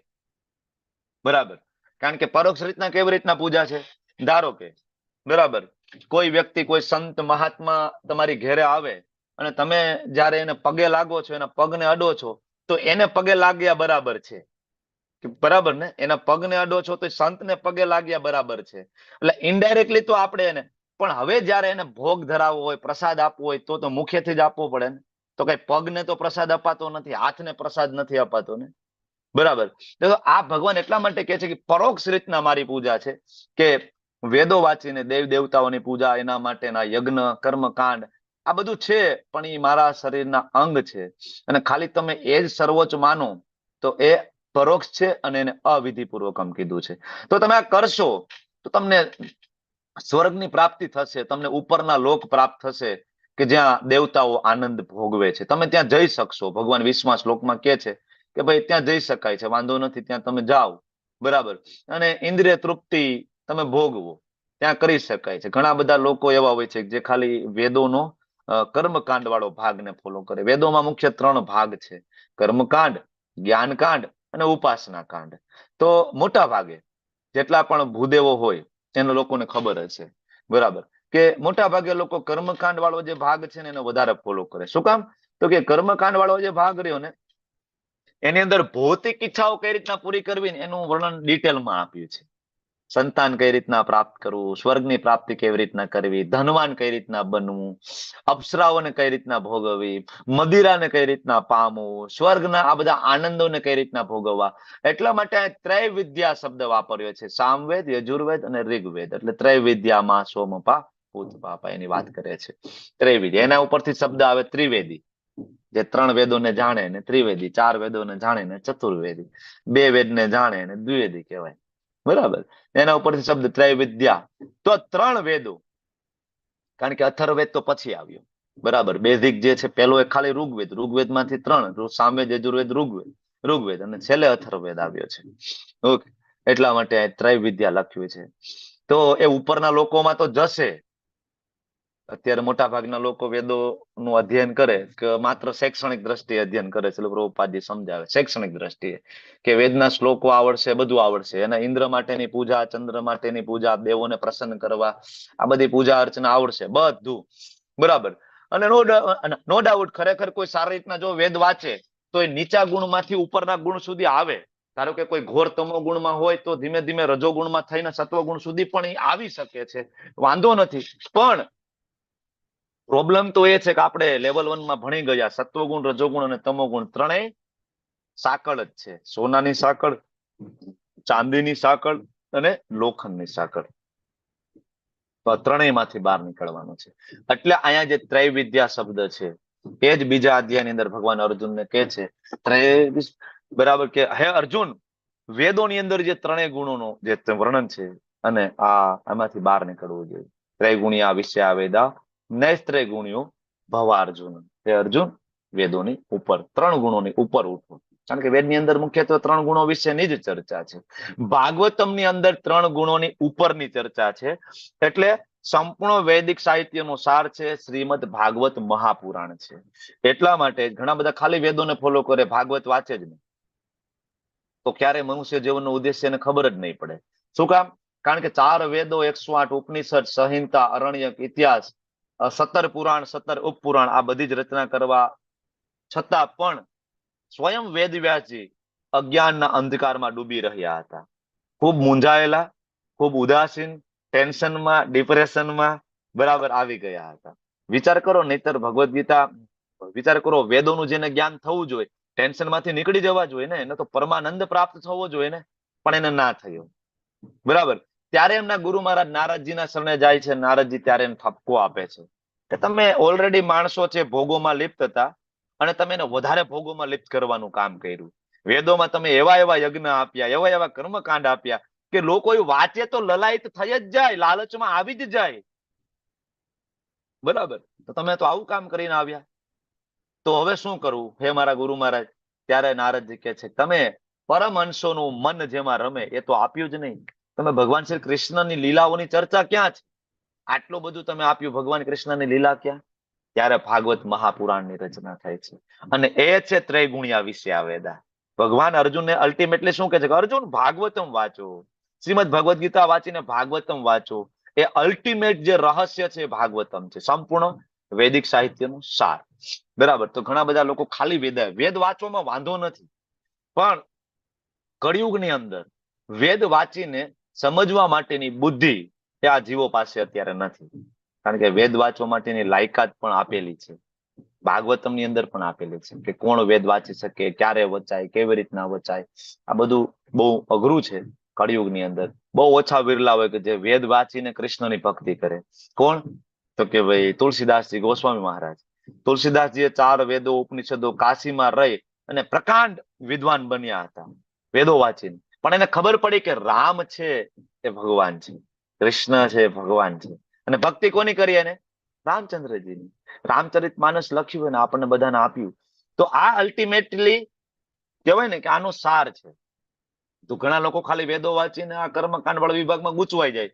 તો ભગવાન કહેશે એ સ્વર્ગીય સુખ તો ભોગવશે, ઉપર જશે. પણ પ્રોબ્લેમ શું થશે ખબર છે અર્જુન? શિને પુણ્ય મૃત્યુ લોકમ વિસંતિ. કે જેવા એના પુણ્ય કર્મ પૂરા થયા ને તો પાછા નીચે આવશે. આ બાજુમાં એક જાયન્ટ વ્હીલ આપ્યું છે. આપણે જન્માષ્ટમીના મેળામાં જાય, મોટી ચકેડી તમે કયો, ચકડોળ કયો, જે કહેતા હોય, બરાબર. પણ આમાં કેવું છે, આમ બેસો પછી અહીં વચ્ચે જાવ, ઉપર વચ્ચે નીચે ઉપર, આ ચાલુ ને ચાલુ રહ્યું, ઉપર નીચે ઉપર નીચે. એમ આપણે બરાબર ગમે એટલા પુણ્ય કર્મ કરીએ તો ઉપર જઈએ, પુણ્ય કર્મ પૂરા થાય તો પાછા નીચે આવીએ, મનુષ્ય યોની પ્રાપ્ત થાય, પાપ કર્મ કરીએ તો પાછા નીચે જઈએ, વળી ઉપર આવીએ, ચાલુ ને ચાલુ રહીએ. આ એક સાદું ઉદાહરણ આપીએ કે આપણા ક્રેડિટ કાર્ડમાં આપણા પપ્પા 1 લાખ રૂપિયા નાખી દીધા હોય ક્રેડિટ કાર્ડમાં, 1 લાખ રૂપિયા રિફિલ કરાવ્યા હોય ને પછી આપણે મુંબઈ જઈએ, અહીંયા સ્વાઇપ કરીને એ આ શોપિંગ, ઓલી શોપિંગ, મૂવી, બરાબર, આ બધું. પણ એક સમયે ઓલા મોલ વાળા એમ કહી દે કે ભાઈ ડિક્લાઇન છે, કાર્ડ છે એ નથી હવે આમાં બરાબર સ્ક્રેચ નથી થતું. કેમ? તો કે આની લિમિટ પૂરી થઈ ગઈ, બરાબર. ત્યારે આપણે પાછું પપ્પા આગળ આવવું પડે, પપ્પા લિમિટ પૂરી થઈ ગઈ. સેમ વસ્તુ અહીંયા બરાબર. અત્યારે લોકો એમ કહેતા ને અરે પુણ્યનું ભાથું બાંધી લેવું જોઈએ. નથી બાંધવું પુણ્યનું ભાથું. ભગવદ્ ગીતા ના પાડે છે. ભગવદ્ ગીતા પાપ અને પુણ્ય બે કરવાની ના પાડે છે. ભગવદ્ ગીતા અકર્મ કરવાની વાત કરે છે. કારણ કે પુણ્યનું ભાથું બાંધીને શું કરવાનું? ઉપર જવાનું, બરાબર. પછી ભાથું પૂરું થઈ જાય, પાછું નીચે આવવાનું, બરાબર. વરી પાછું જાણતા અજાણતા પાપ કર્મ થઈ ગયા, નીચે જવાનું. તો આ તો રોટેશન ચાલુ જ રહે. તો આમાં મનુષ્ય જીવનનો ઉદ્દેશ્ય ક્યાં પૂરો થયો? બરાબર. તો એ ક્રેડિટ કાર્ડ જેવું છે જે આપણે પુણ્ય કર્મ કરીએ છીએ. એટલે ભગવાન કહે છે ક્ષીણે પુણ્ય મૃત્યુ લોકમ વિસંતિ. તો આમાંથી બહાર નીકળી જવું જોઈએ, મૃત્યુ લોકમાં પાછા આવી જાય. 3 વેદોના સિદ્ધાંતોમાં જે લોકો દ્રઢ રહીને ઇન્દ્રિય સુખ પામવા માટે પ્રયત્ન કરે ને જન્મ મૃત્યુમાં, ભગવાન અહીંયા કહે છે જે પ્રખર વેદાંતીઓ હોય ને એ પણ ભગવત ધામ પામી નથી શકતા. કારણ કે જે 3 વેદો, એક જ મિનિટ, એક ઇમ્પોર્ટન્ટ કોલ છે, મારે રિસીવ કરવો પડે એમ છે હોસ્પિટલથી. તમે થોડી વાર કીર્તન કરજો.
હરે કૃષ્ણ.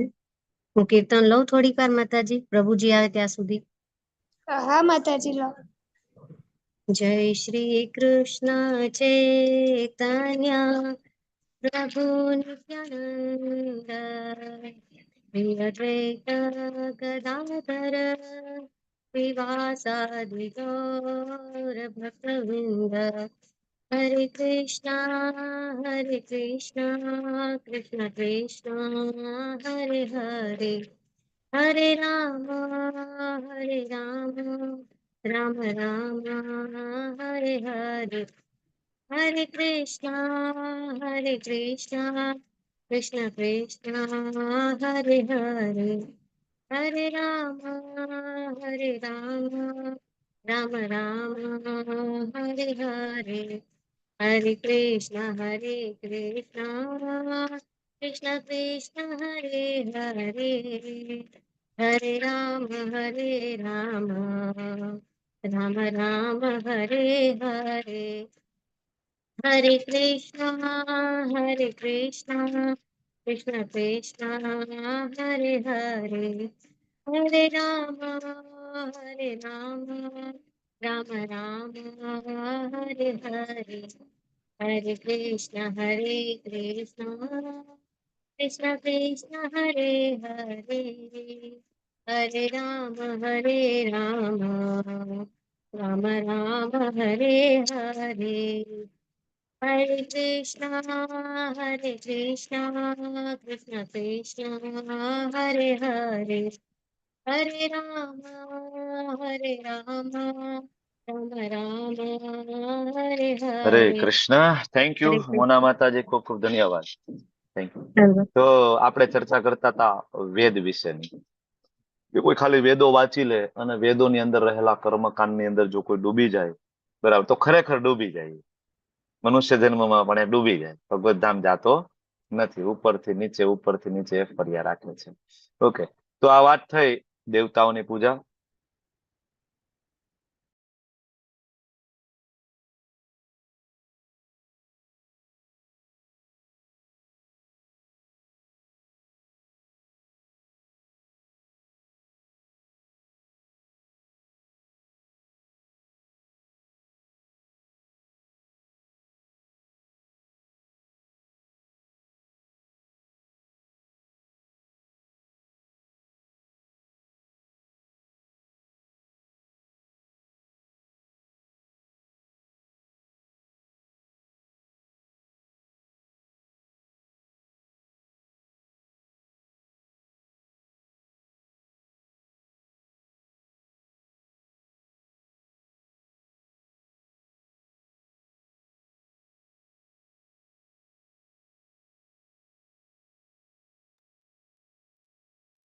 હરે કૃષ્ણ. ક્ષમા ચાહું છું, જલ્દી આવું થતું નથી, પણ આજે એકચ્યુઅલી હોસ્પિટલમાં એક ઇમરજન્સી છે એટલા માટે એવું થાય છે. ઓકે, તો આપણે વાત કરી રહ્યા હતા વેદની અંદર રહેલો કર્મકાંડ વાળો વિભાગમાં જયારે કોઈ ખોવાઈ જાય તો પ્રોબ્લેમ.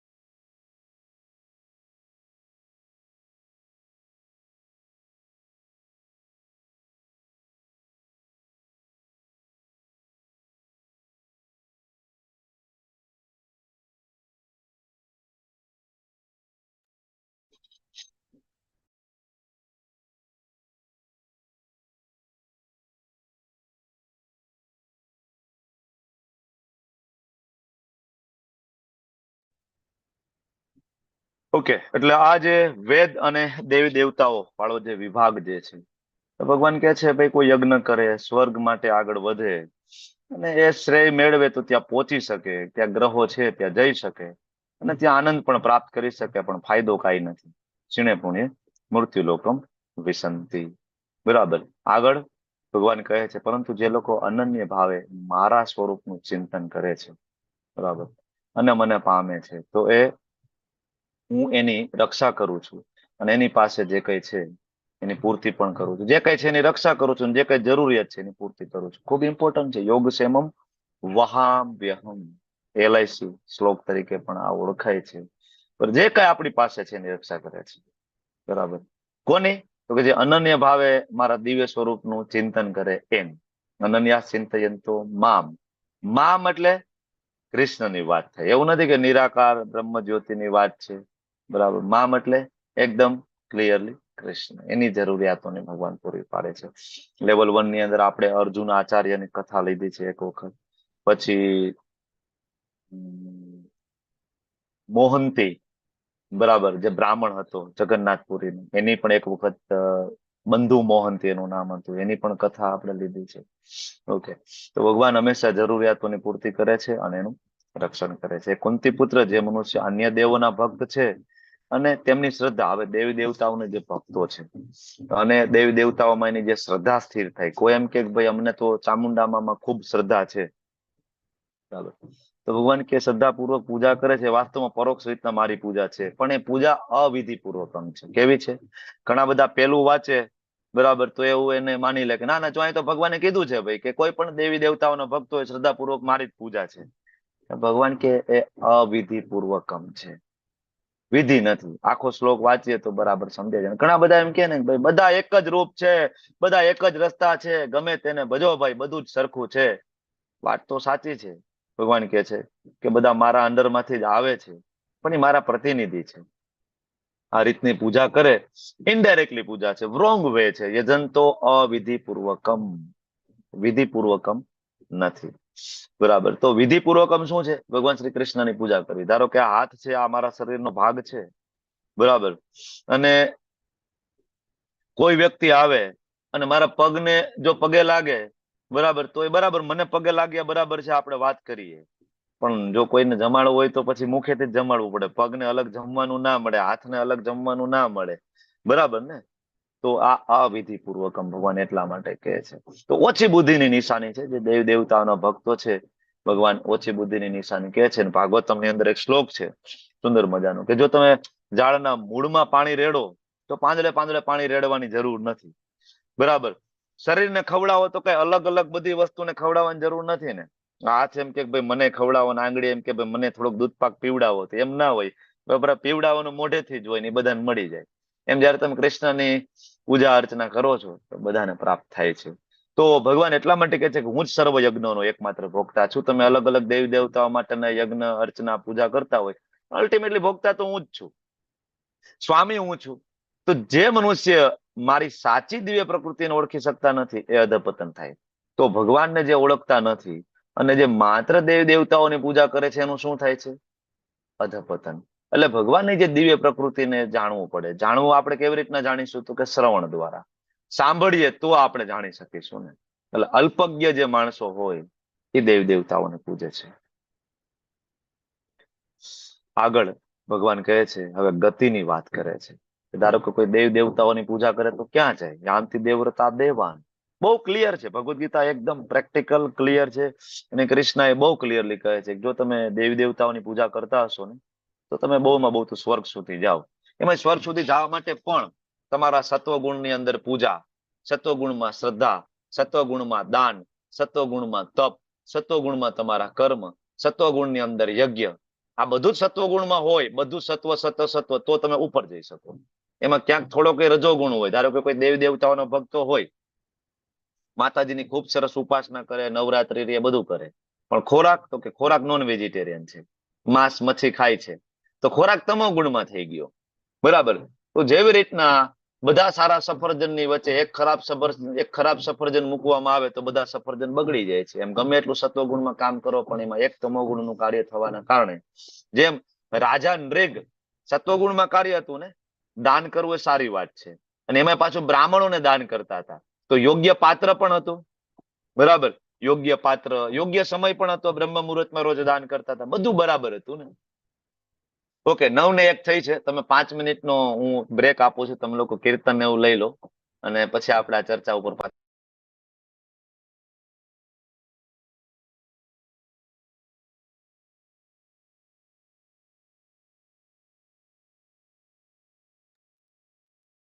હરે કૃષ્ણ. શ્રી દામોદર અષ્ટક. નમામીશ્વરમ સચ્ચિદાનંદ રૂપમ લસત્કુંડલમ ગોકુલે પ્રાજમાનમ. નમામીશ્વરમ સચ્ચિદાનંદ રૂપમ लसत्कुण्डलं गोकुले व्राजमानं यशोदाभियोलुकलाधवमानं परामृष्टमत्यन्ततो धृत्य गोप्या रुदन्तं मुहुर्नेत्रयुग्मं रुचन्तं कराम्भोजयुग्मेन सातङ्कनेत्रम् मुहुश्वासकम्प स्त्रीरेखाङ्ककण्ठ स्थितग्रीवं दामोदरं भक्तिबद्धम् इति दृक्स्वलीलाभिरानन्दकुण्डे स्वघोषं निमज्जन्तमाख्यापयन्तम् तदीयेषितज्ञेषु भक्तैर्जितत्वं पुनः प्रेमतस्तं शतावृत्तिवन्दे वरं देवमोक्षं न मोक्षावधिं वा न चान्यं वृणेऽहं वरेशादपीह इदं ते वपुर्नाथ गोपाल बालं सदा मे मनस्याविरस्तां चिमन्ये इदं ते मुखाम्बोजम् अत्यन्तनीले ऋतं कुन्तले स्निग्धरक्तैश्च गोप्या मुहुश्चुम्बितं बिम्बरक्तादरं मे मनस्याविरास्तामलं लक्षलाभे नमो देवदामोदरानन्त विष्णो प्रसीद प्रभो दुःखजलाब्धिमग्नम् कृपादृष्टिवृष्ट्यातिदिनं बतानु गृहाणेश मामज्ञमित्यक्षिद्रश्यः कुबेरात्मजो बद्धमूर्त्यैव यद्वत् त्वया मोचितो भक्तिभजो कृतौ च तथा प्रेम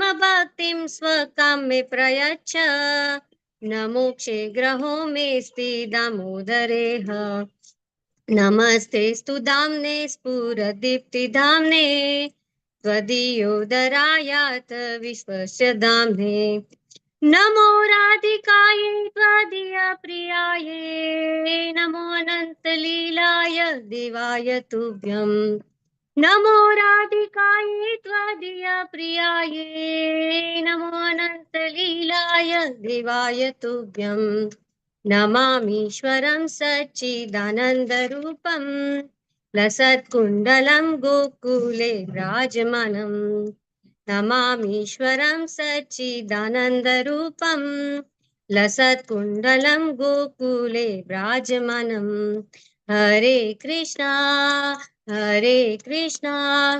कृष्णा कृष्णा हरे हरे हरे राम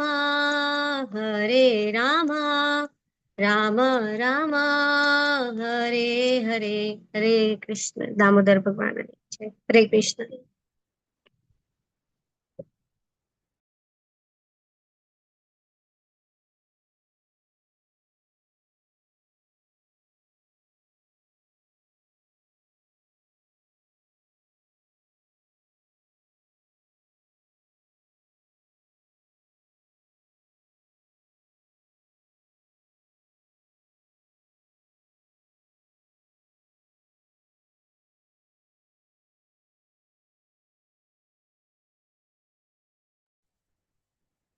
हरे कृष्णा कृष्णा कृष्णा हरे हरे हरे राम राम राम हरे हरे हरे कृष्णा कृष्णा कृष्णा हरे हरे हरे राम राम राम हरे हरे हरे कृष्णा कृष्णा हरे हरे हरे राम राम राम हरे हरे हरे कृष्णा कृष्णा हरे हरे हरे राम राम हरे हरे हरे कृष्णा कृष्णा हरे हरे हरे राम राम हरे हरे हरे कृष्णा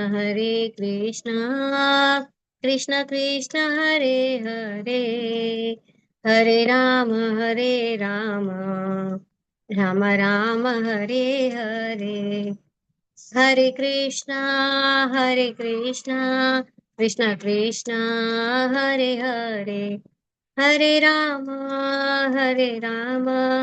રામ રામ હરે હરે. હરે હરે કૃષ્ણ કૃષ્ણ. દંડવત. Thank you.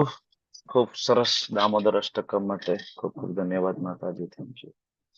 તો આપણે ચર્ચા કરી રહ્યા છીએ કે જો કોઈ દેવી દેવતાઓની ભક્તિ કરે તો સ્વર્ગમાં જાય, યાંતિ દેવતા દેવાન, પિતૃની યાંતિ પિતૃવતા, કોઈ પિતૃની ભક્તિ કરે તો પિતૃલોકમાં જશે, ભૂતાની યાંતિ ભૂતે જ્યાં. તારે કોઈ કે ભૂત એટલે શું? ભૂતની કોઈ પૂજા? બરાબર ને? તો એવા લોકો જે આસુરી વૃત્તિ ધરાવનાર લોકો છે, જેની 16મા અધ્યાયમાં ચર્ચા થઈ, દેવી આસુરી ગુણો. તો આવા લોકોની જે કોઈ પૂજા કરે તો એ બધા એવા ભૂતિયા ગ્રહોમાં જશે. પણ જો કોઈને ભગવત ધામ જવું હોય, વૈકુંઠ જવું હોય, તો એના માટે એક જ રસ્તો છે, યાંતિ મધ્યાજીનો અપી મામ. કૃષ્ણ કહે છે મારી ભક્તિ કરશે જ ભગવત ધામ આવશે. તો આ જે કઈ ઉટપટાંગ ફિલોસોફી લોકો લઈને આવે છે કે ભાઈ જેની પૂજા કરશો તો ભગવત ધામ જ જશો.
જય શ્રી કૃષ્ણ ચૈતન્ય પ્રભુ નિત્યાનંદ, પ્રિય દ્વૈત ગદાધર શ્રીવાસાદિ ગૌર ભક્તવૃંદ.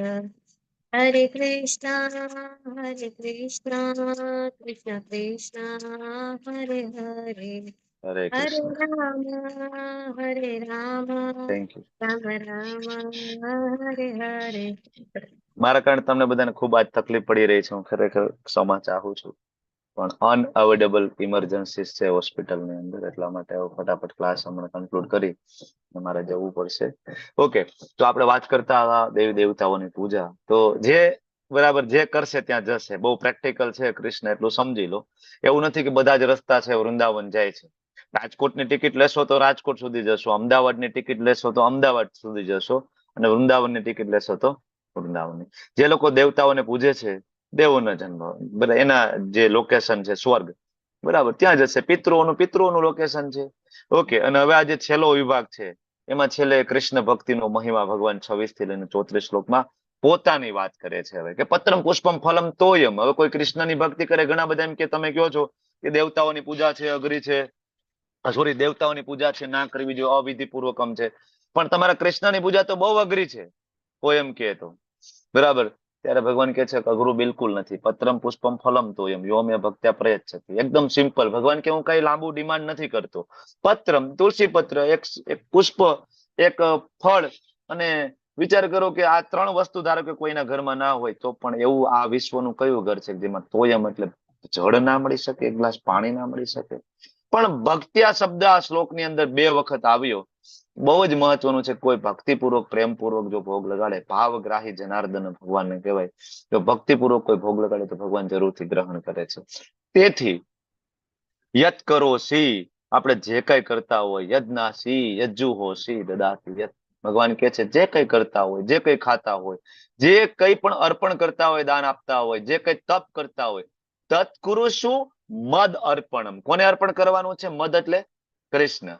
ઘણા બધા લોકો આ શ્લોક દિવસમાં 3 વાર બોલે, સવાર, બપોર, સાંજ, બરાબર. ભોગ ના લગાડે. એને તમે પૂછો કે તમે કેમ ઠાકોરજીને ઘરે ભોગ નથી લગાડતા, તો કે એમ કઈ બહારથી ભોગ લગાડવાનો દેખાવ કરવાની જરૂર નહીં, આપણે ખાઈ લઈએ એટલે ભગવાન જમી લે. તો આમાં એવું ક્યાં લખ્યું છે આ શ્લોકની અંદર? બરાબર. આ શ્લોક બહુ પ્રેક્ટિકલ છે અને ભગવાન એ બહુ જ એકદમ સરસ રીતના લખ્યું છે કે તત્કુરુષુ મદ અર્પણમ. તે મને અર્પણ કરવાના છે. તમે ખાઈ લો તો મને અર્પણ થઈ જાય એવું આ શ્લોકમાં ક્યાંય લખેલું નથી. તો ભગવાનને ભોગ લગાડવાની વાત છે. જે કઈ કરીએ 4 વસ્તુ છે. યત કરોસી, યજ્ઞાસી, યજ્જુહોસી, દદાતિ યત.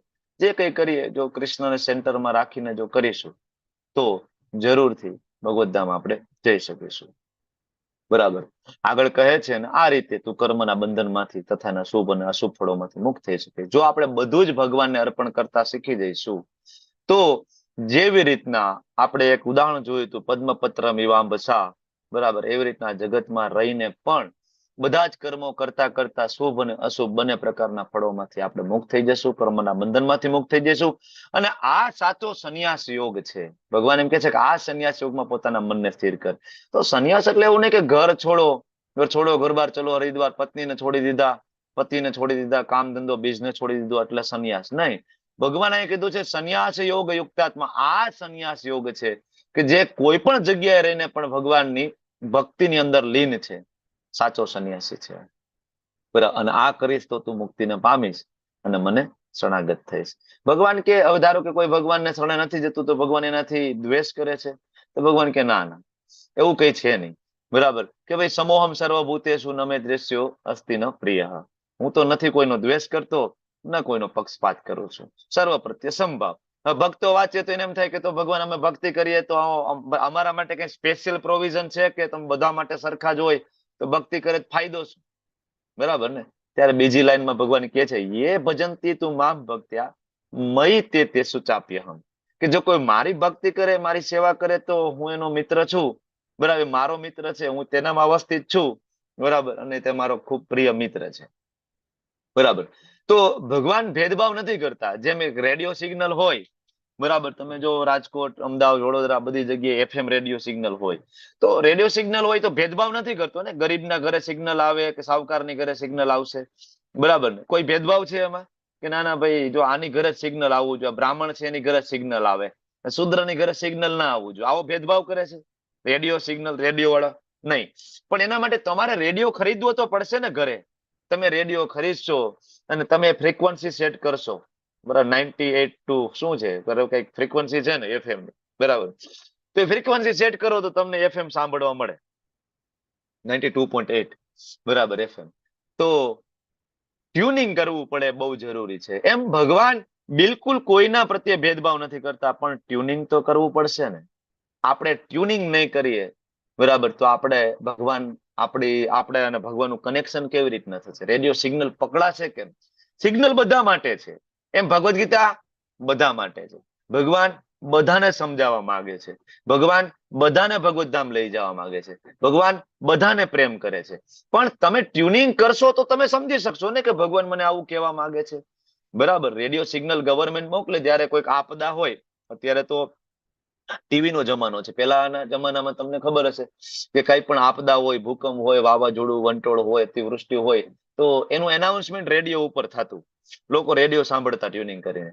પણ તમારે રેડિયોમાં ટ્યુનિંગ કરવું તો પડશે ને. વિવિધ ભારતી આવે, બરાબર, જે કઈ ચેનલ હોય, દૂરદર્શન હોય, વિવિધ ભારતી, એને ટ્યુનિંગ કરો તો તમે ગવર્મેન્ટની ગાઈડલાઈન સાંભળશો અને તમે આપદામાંથી બચી જશો. તો એમ આપણા જીવનમાં રહેલી બધી જ આપદા વિશે ભગવાન આપણને વોર્નિંગ કરી રહ્યા છે ભગવદ ગીતામાં. પણ ટ્યુનિંગ તો કરવું પડશે ને.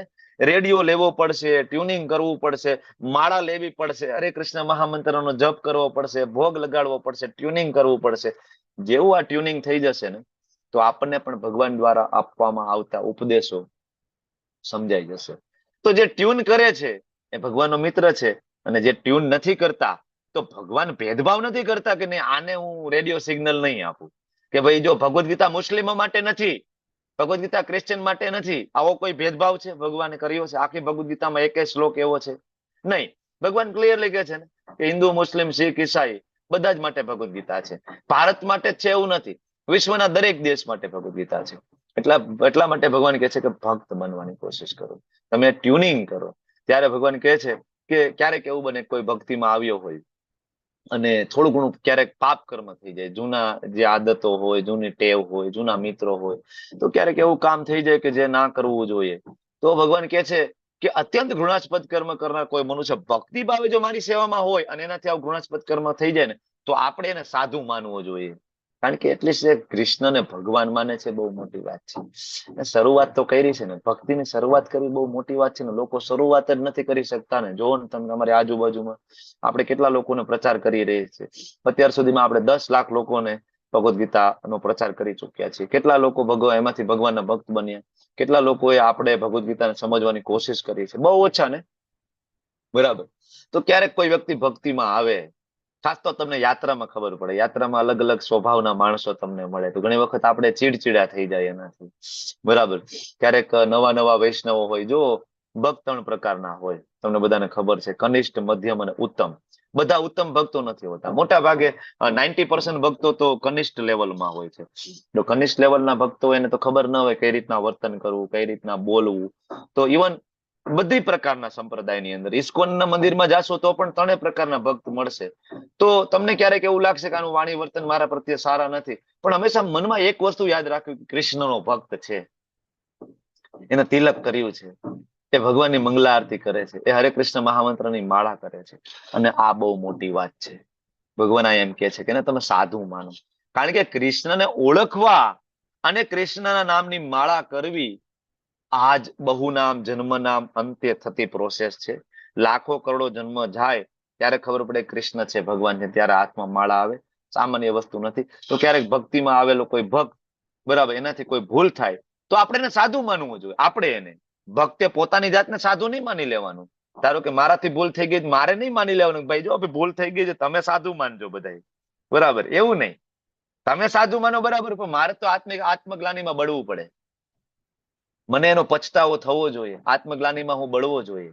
જેનાથી ભૂલ થાય પોતાની જાતને ધૂતકારવી જોઈએ કે આવો વિશ્વાસઘાત હું કેવી રીતના કરી શકું મારા ગુરુ સાથે, મારા કૃષ્ણ સાથે, મારા સ્વામી સાથે, બરાબર. આ આપણો ભાવ હોવો જોઈએ.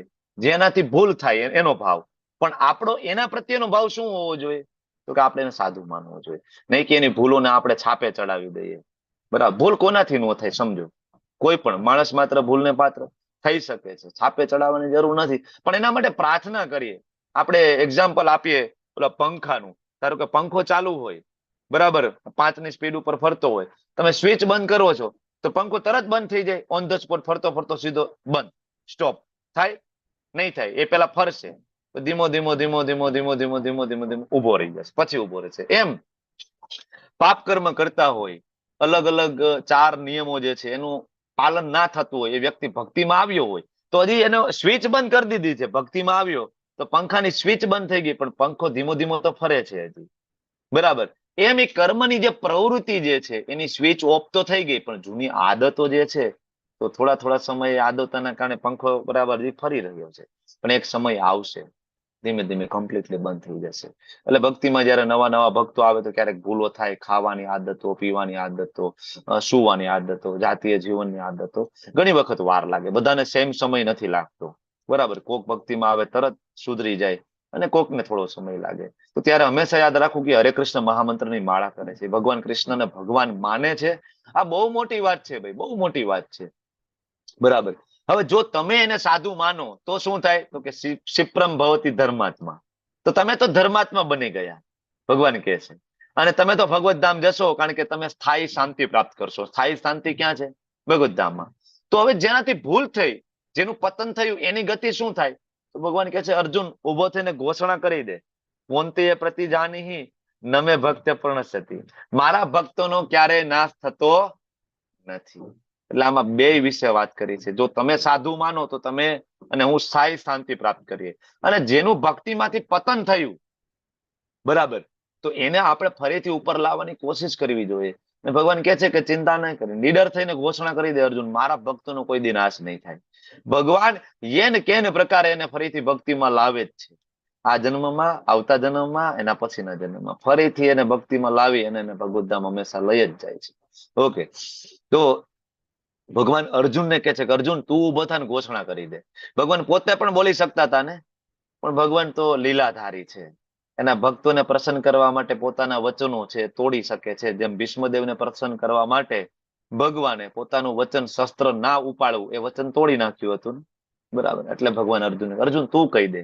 એમ જ્યારે આપણા founder Acharya his divine grace એસી ભક્તિદાન સ્વામી સ્વરૂપાદ આપણને ગેરંટી આપે છે. શું? તો કે 16 માળા અને 4 નિયમનું જયારે કોઈ પાલન કરે છે તો એને ભગવત ધામ હું લઈ જઈશ. મારી પાસે વૈકુંઠની પાછલા દરવાજાની ચાવી છે. કોણ કે છે? પ્રભુપાદ. હવે ખરેખર વૈકુંઠમાં રહેતા હોય એને ખબર હોય ને કેટલા દરવાજા છે, ક્યાંથી ચટણી બરાબર અંદર જઈ શકાય છે, ક્યાંથી બહાર નીકળી શકાય. કારણ કે વૈકુંઠમાંથી આવ્યા હતા ને ભગવાનના પરમ પાર્ષદ. ભગવાનના ભક્તો હંમેશા ભગવાનના ધામમાંથી જ આવે છે, બરાબર. આપણા જેવા એ નિત્ય બદ્ધ જીવો નથી હોતા, એ નિત્ય મુક્ત જીવો હોય છે. જેમ ભગવાન લીલા કરે છે એમ ભગવાનના ભક્તો આવીને લીલા કરે છે. આપણને એવું દેખાય કે સામાન્ય જીવ છે, આપણી જેમ ખાય છે, પીવે છે, સુવે છે, બરાબર. પણ ભગવાનના ભક્તો છે હંમેશા લીલા. જેમ ભગવાન લીલા કરે એમ ભગવાનના ભક્તો લીલા કરતા હોય છે. ઓકે, તો પ્રભુપાદે ગેરંટી આપી છે અને ભગવાનની ગેરંટી પૂરી કરશે, બરાબર. તેથી હે પાર્થ, જે મનુષ્ય મારું શરણ ગ્રહણ કરે છે, ભલે ને નિમ્ન યોનિમાં જન્મેલો હોય, તો ભગવાન કે છે કોઈ ભગવાનનું શરણ ગ્રહણ કરે, ગમે તે યોની હોય, બ્રાહ્મણ હોય, ક્ષત્રિય હોય, વૈશ્ય હોય, શૂદ્ર હોય, સ્ત્રી હોય, પુરુષ હોય, વૈશ્ય હોય, તો પણ પરમ ગતિને પામશે.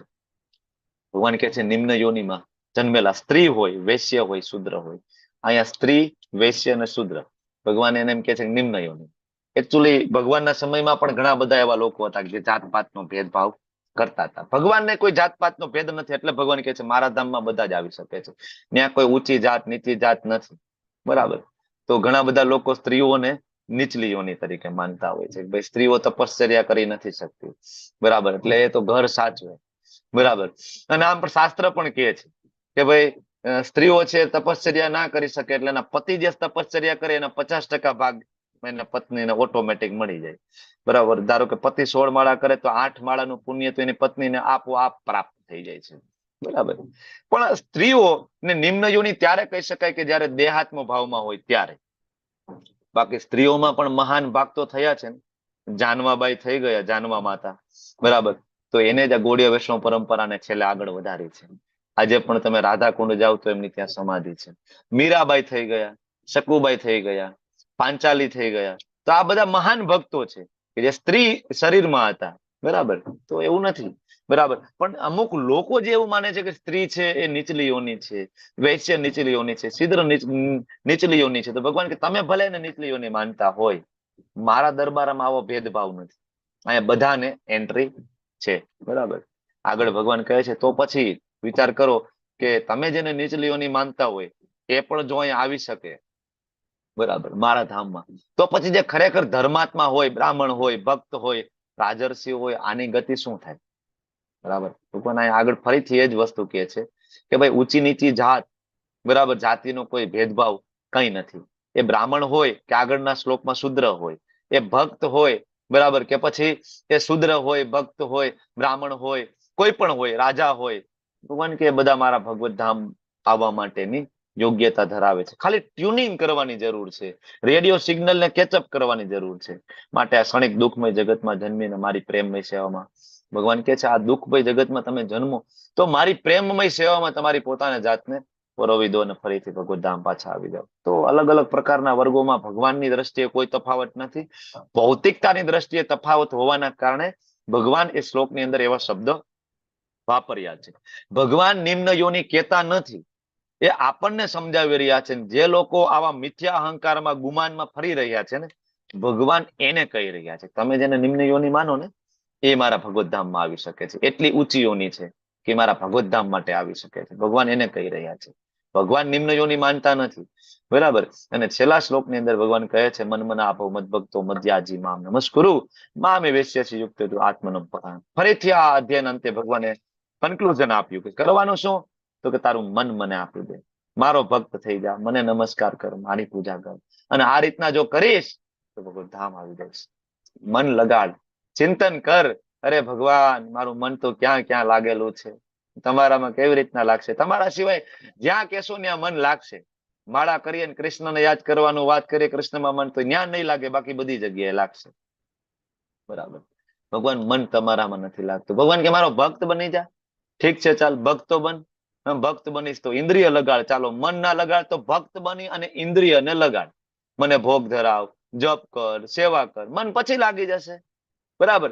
એટલે ભગવાન આપણને બીજો રસ્તો આપે છે. મન ના લાગે તો ભક્ત બનીને ઇન્દ્રિય લગાડ તારી.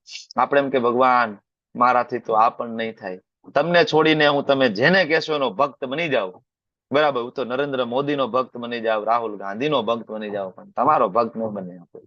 બરાબર. ભગવાન કે કામ કરતો ભક્ત ના બની શકે તો પૂજા કરીશ. પૂજા 2 ટાઈમ ધૂપ અગરબત્તી ફૂલ લઈને મંગલા આરતીમાં આવ, થોડો 5-10 મિનિટ 15 મિનિટનો સમય કાઢીશ તું મારા માટે, આવીશ. ભગવાન મારાથી આય નહીં થાય, મારી પાસે એટલો સમય નથી રહેતો, હું બહુ બિઝી છું. ત્યારે ભગવાન એમ કે છે કામ કર, મામ નમસ્કુર. નાલાયક, એટલું કરી શકીશ તું? મન નહીં લગાડે, ભક્ત નહીં બને, પૂજા નહીં કરે, તો નમસ્કાર તો કર એટલીસ્ટ. જ્યારે જ્યારે તને સમય મળે આવીને દંડવત પ્રણામ કર. હું તારો પિતા છું. નમસ્કાર કરવાનું એક સાયન્સ છે. મિથ્યા અહંકાર ઓગળી જાય છે. જેમ જેમ આપણે દંડવત પ્રણામ વધુમાં વધુ કરતા જઈએ છીએ ને, એમ આપણે દેહાત્મ ભાવમાંથી બહાર નીકળતા જાય છે. નમસ્કારનું એક વિજ્ઞાન છે આખું. એટલે ભગવાન કહે છે મને નમસ્કાર કર. બરાબર. તો ભગવાન કહે છે નમસ્કાર કરવાનું શરૂ કરે. એક દિવસ એવું આવશે કે તું પૂજા કરવા માંડીશ, એક દિવસ એવું આવશે કે તું મારો ભક્ત બની જશે, એક દિવસ એવું આવશે કે તું મારો, બરાબર, તારું મન મારામાં લાગી જશે. એટલે ભગવાન કહે છે નમસ્કાર કર. ભગવાન કે પછી જોઈ લે ને મારી લીલા આગળ ચાલુ થશે. નમસ્કાર થી ચાલુ કરીને તને એક દિવસ મારી પાસે લઈ આવીશ. ભગવાન આપણને ભગવત ધામ લઈ જવા માટે ખૂબ ખૂબ લલાયિત છે. ઘણા બધાનો અનુભવ હોય. એ લોકો આગ્રા જતા હોય, દિલ્હી જતા હોય, પછી એમ થાય ચાલો ને વચ્ચે વૃંદાવન આવે છે ને તો જઈ આવ્યો. ઇસ્કોન મંદિરે જાય, શ્યામ સુંદર ના દર્શન કરે, બરાબર, ગોર નિતાઈ ના દર્શન કરે. દર્શન કરવાથી જ ભગવાન સાથે પ્રેમ થઈ જાય. 1 વાર જાય, 2 વાર જાય, 3 વાર જાય, ભક્તો સાથે મળે, બરાબર, અને પછી ધીમે ધીમે ધીમે ધીમે ઓટોમેટિક ભક્ત બની જાય, પૂજા કરવા માંડે છે અને મન લાગી જાય. આ વિજ્ઞાન છે. ભગવાન એક ક્રમ આપે છે. કાંઈ ના કરી શકો, નમસ્કાર કરવાથી તો ચાલુ કરો, પૂજા કરવાથી ચાલુ કરો, ભક્ત બનવાની કોશિશ કરીને ઇન્દ્રિય લગાડવાની કોશિશ કરો. મન લગાડવું તો બહુ ઊંચી કક્ષાની વાત છે. મૈયા વેશ્ય મનો એ મામ મયી બુદ્ધિ નિવેશય. 12મા અધ્યાયમાં ભગવાન જે અનન્ય ભક્તિની વાત કરે છે એમાં મન માગે છે આપણી પાસે કે મૈયા વેશ્ય મનો એ મામ, તારું મન મને આપી દે. બરાબર. મન ના લાગે તો મારો ભક્ત થઈ જાય. જેને સાધના ભક્તિ, વૈધિક સાધના ભક્તિ કીધી છે. વૈધિક સાધના ભક્તિ પણ ના કરી શકે ભગવાન કે મારી એટલી પૂજા કર, બરાબર ને, મને ગમે એવું થોડું કાર્ય કર, અને છેલ્લે કાંઈ નહીં, નમસ્કાર કર. સમય મળે રવિવારે ફ્રી થતો આવીને દંડવત પ્રણામ કર. વિજ્ઞાન છે, સાયન્સ છે. ભગવાન જેન કેન પ્રકારે આપણને લઈ જવા માંગે છે. આજના અધ્યાયની અંદર ઘણી બધી ડિટેલ છે. 9મા અધ્યાયની અંદર જેટલું આપણે લેવલ 2 ના રિલેટેડ છે એટલું આપણે કવર કરી શકીએ છીએ. વાંછા કલ્પતરુભ્યશ્ચ કૃપા સિંધુભ્યઃ ચ પતિતાનાં પાવનેભ્યો વૈષ્ણવેભ્યો નમઃ. અનંત કોટિ વૈષ્ણવ કી જય. શ્રી પ્રભુપાદ કી જય. ગુરુ મહારાજ કી જય. હરે કૃષ્ણ કૃષ્ણ કૃષ્ણ હરે હરે, હરે રામ રામ રામ હરે હરે. ખૂબ ખૂબ ધન્યવાદ. તમે બધાએ મને ખૂબ શાંતિપૂર્વક સાંભળ્યું. તમારો બધાનો આભારી છું. અને હવે તમને બધાને મારા તરફથી દિવાળીની ખૂબ ખૂબ શુભકામનાઓ. આવતું વર્ષ હરે કૃષ્ણ આવતું વર્ષ તમારું ખૂબ મંગલમય નીવડે અને ભગવાન શ્રી કૃષ્ણમાં તમારું મન લાગે. ખૂબ ભક્તિ કરો, ખૂબ ભગવત ભક્તિનો પ્રચાર કરો, ભગવદ્ ગીતા વાંચો, ભગવદ્ ગીતા સમજવાની કોશિશ કરો, ભગવાનને ભોગ લગાડો, મંગલા આરતી કરો, માળા કરો, જપ કરો. આવી હું તમારા બધા માટે પ્રાર્થના કરું છું અને તમે બધા પણ મારા માટે પ્રાર્થના કરજો. શ્રીધામ વૃંદાવન તરફ અમે જઈ રહ્યા છીએ તો ભગવાન શ્રી કૃષ્ણ અને શ્રીમતી રાધારાણી અમને એમના શરણમાં લે અને ખૂબ ભક્તિ પ્રદાન કરે. બરાબર. અને અમારા આખા પરિવારનું મન ભગવાન શ્રી કૃષ્ણ અને શ્રીમતી રાધારાણીના ચરણોમાં મૃત્યુ પર્યંત લાગી રહે અને આ અમારા ગુરુ મહારાજની જે સેવા ઓનલાઈન પ્રીચિંગની આ સેવા હું મૃત્યુ પર્યંત કરતો રહું. તમે પણ બધા આવી પ્રાર્થના કરજો દિવાળી નિમિત્તે. ખૂબ ખૂબ ધન્યવાદ. Thank you. હરે કૃષ્ણ. હરે કૃષ્ણ પ્રભુજી. હરે કૃષ્ણ પ્રભુજી. હરે કૃષ્ણ. તો હવે આવતીકાલથી આ લેવલ 2 નો ક્લાસ સવારે 6 વાગ્યે કેતન પ્રભુ સાથે મર્જ થશે. બરાબર. અને સવારે 6 વાગ્યે તમે જે ચેપ્ટર ત્યાં ચાલે છે ચેપ્ટરમાં જોઈન થજો. તમારે બીજા જે કઈ ચેપ્ટર જોઈતા હશે તમે ચિંતા નહીં કરતા. તમને 18 અધ્યાય લેવલ 2 ના તમને એની પ્લેલિસ્ટ મળી જશે. બરાબર. પણ લાઈવ જરૂરથી તમે કેતન પ્રભુના ક્લાસમાં જજો. તમારા કઈ પ્રશ્ન હોય તો જરૂરથી ત્યાં પૂછજો. નોટ બનાવીને રાખજો. ફરીથી દિવાળી પછી આપણે મળીશું. લેવલ 1 માં મળીશું, લેવલ 2 માં પણ પાછા મળીશું. જે કઈ પ્રશ્ન હશે એનું સમાધાન ધીમે ધીમે આપણે કરશું. ચિંતા નહીં કરતા. પ્રભુજી અમે નાથદ્વારા જઈએ છીએ કાલે. હરિબોલ હરિબોલ. અમે કાલે નાથદ્વારામાં જ છીએ. હરે કૃષ્ણ. અરે નાથદ્વારા. કાલે નાથદ્વારા. હરે કૃષ્ણ. અચ્છા અચ્છા અચ્છા એવું છે. એટલે રૂટ આપણો રૂટ એવો જ હોય છે ગુજરાતમાંથી કે પેલા નાથદ્વારા શ્રીનાથજીના દર્શન કરીએ, પછી જયપુર જાય, જયપુરમાં બધા ઠાકોરજીના દર્શન કરીએ અને પછી વૃંદાવન જાય. જયપુર થી કરોલી જાય, કરોલી થી વૃંદાવન જાય. આ રીતના આપણા ગોડિયા વૈષ્ણવનો ગુજરાતમાં આપણે નાથદ્વારામાં રહેવાના છો? નાથદ્વારા નાઇટ હોલ છે આવતીકાલે. પ્રભુજી લાઈવ ચાલુ છે. કાલે બેસવાના.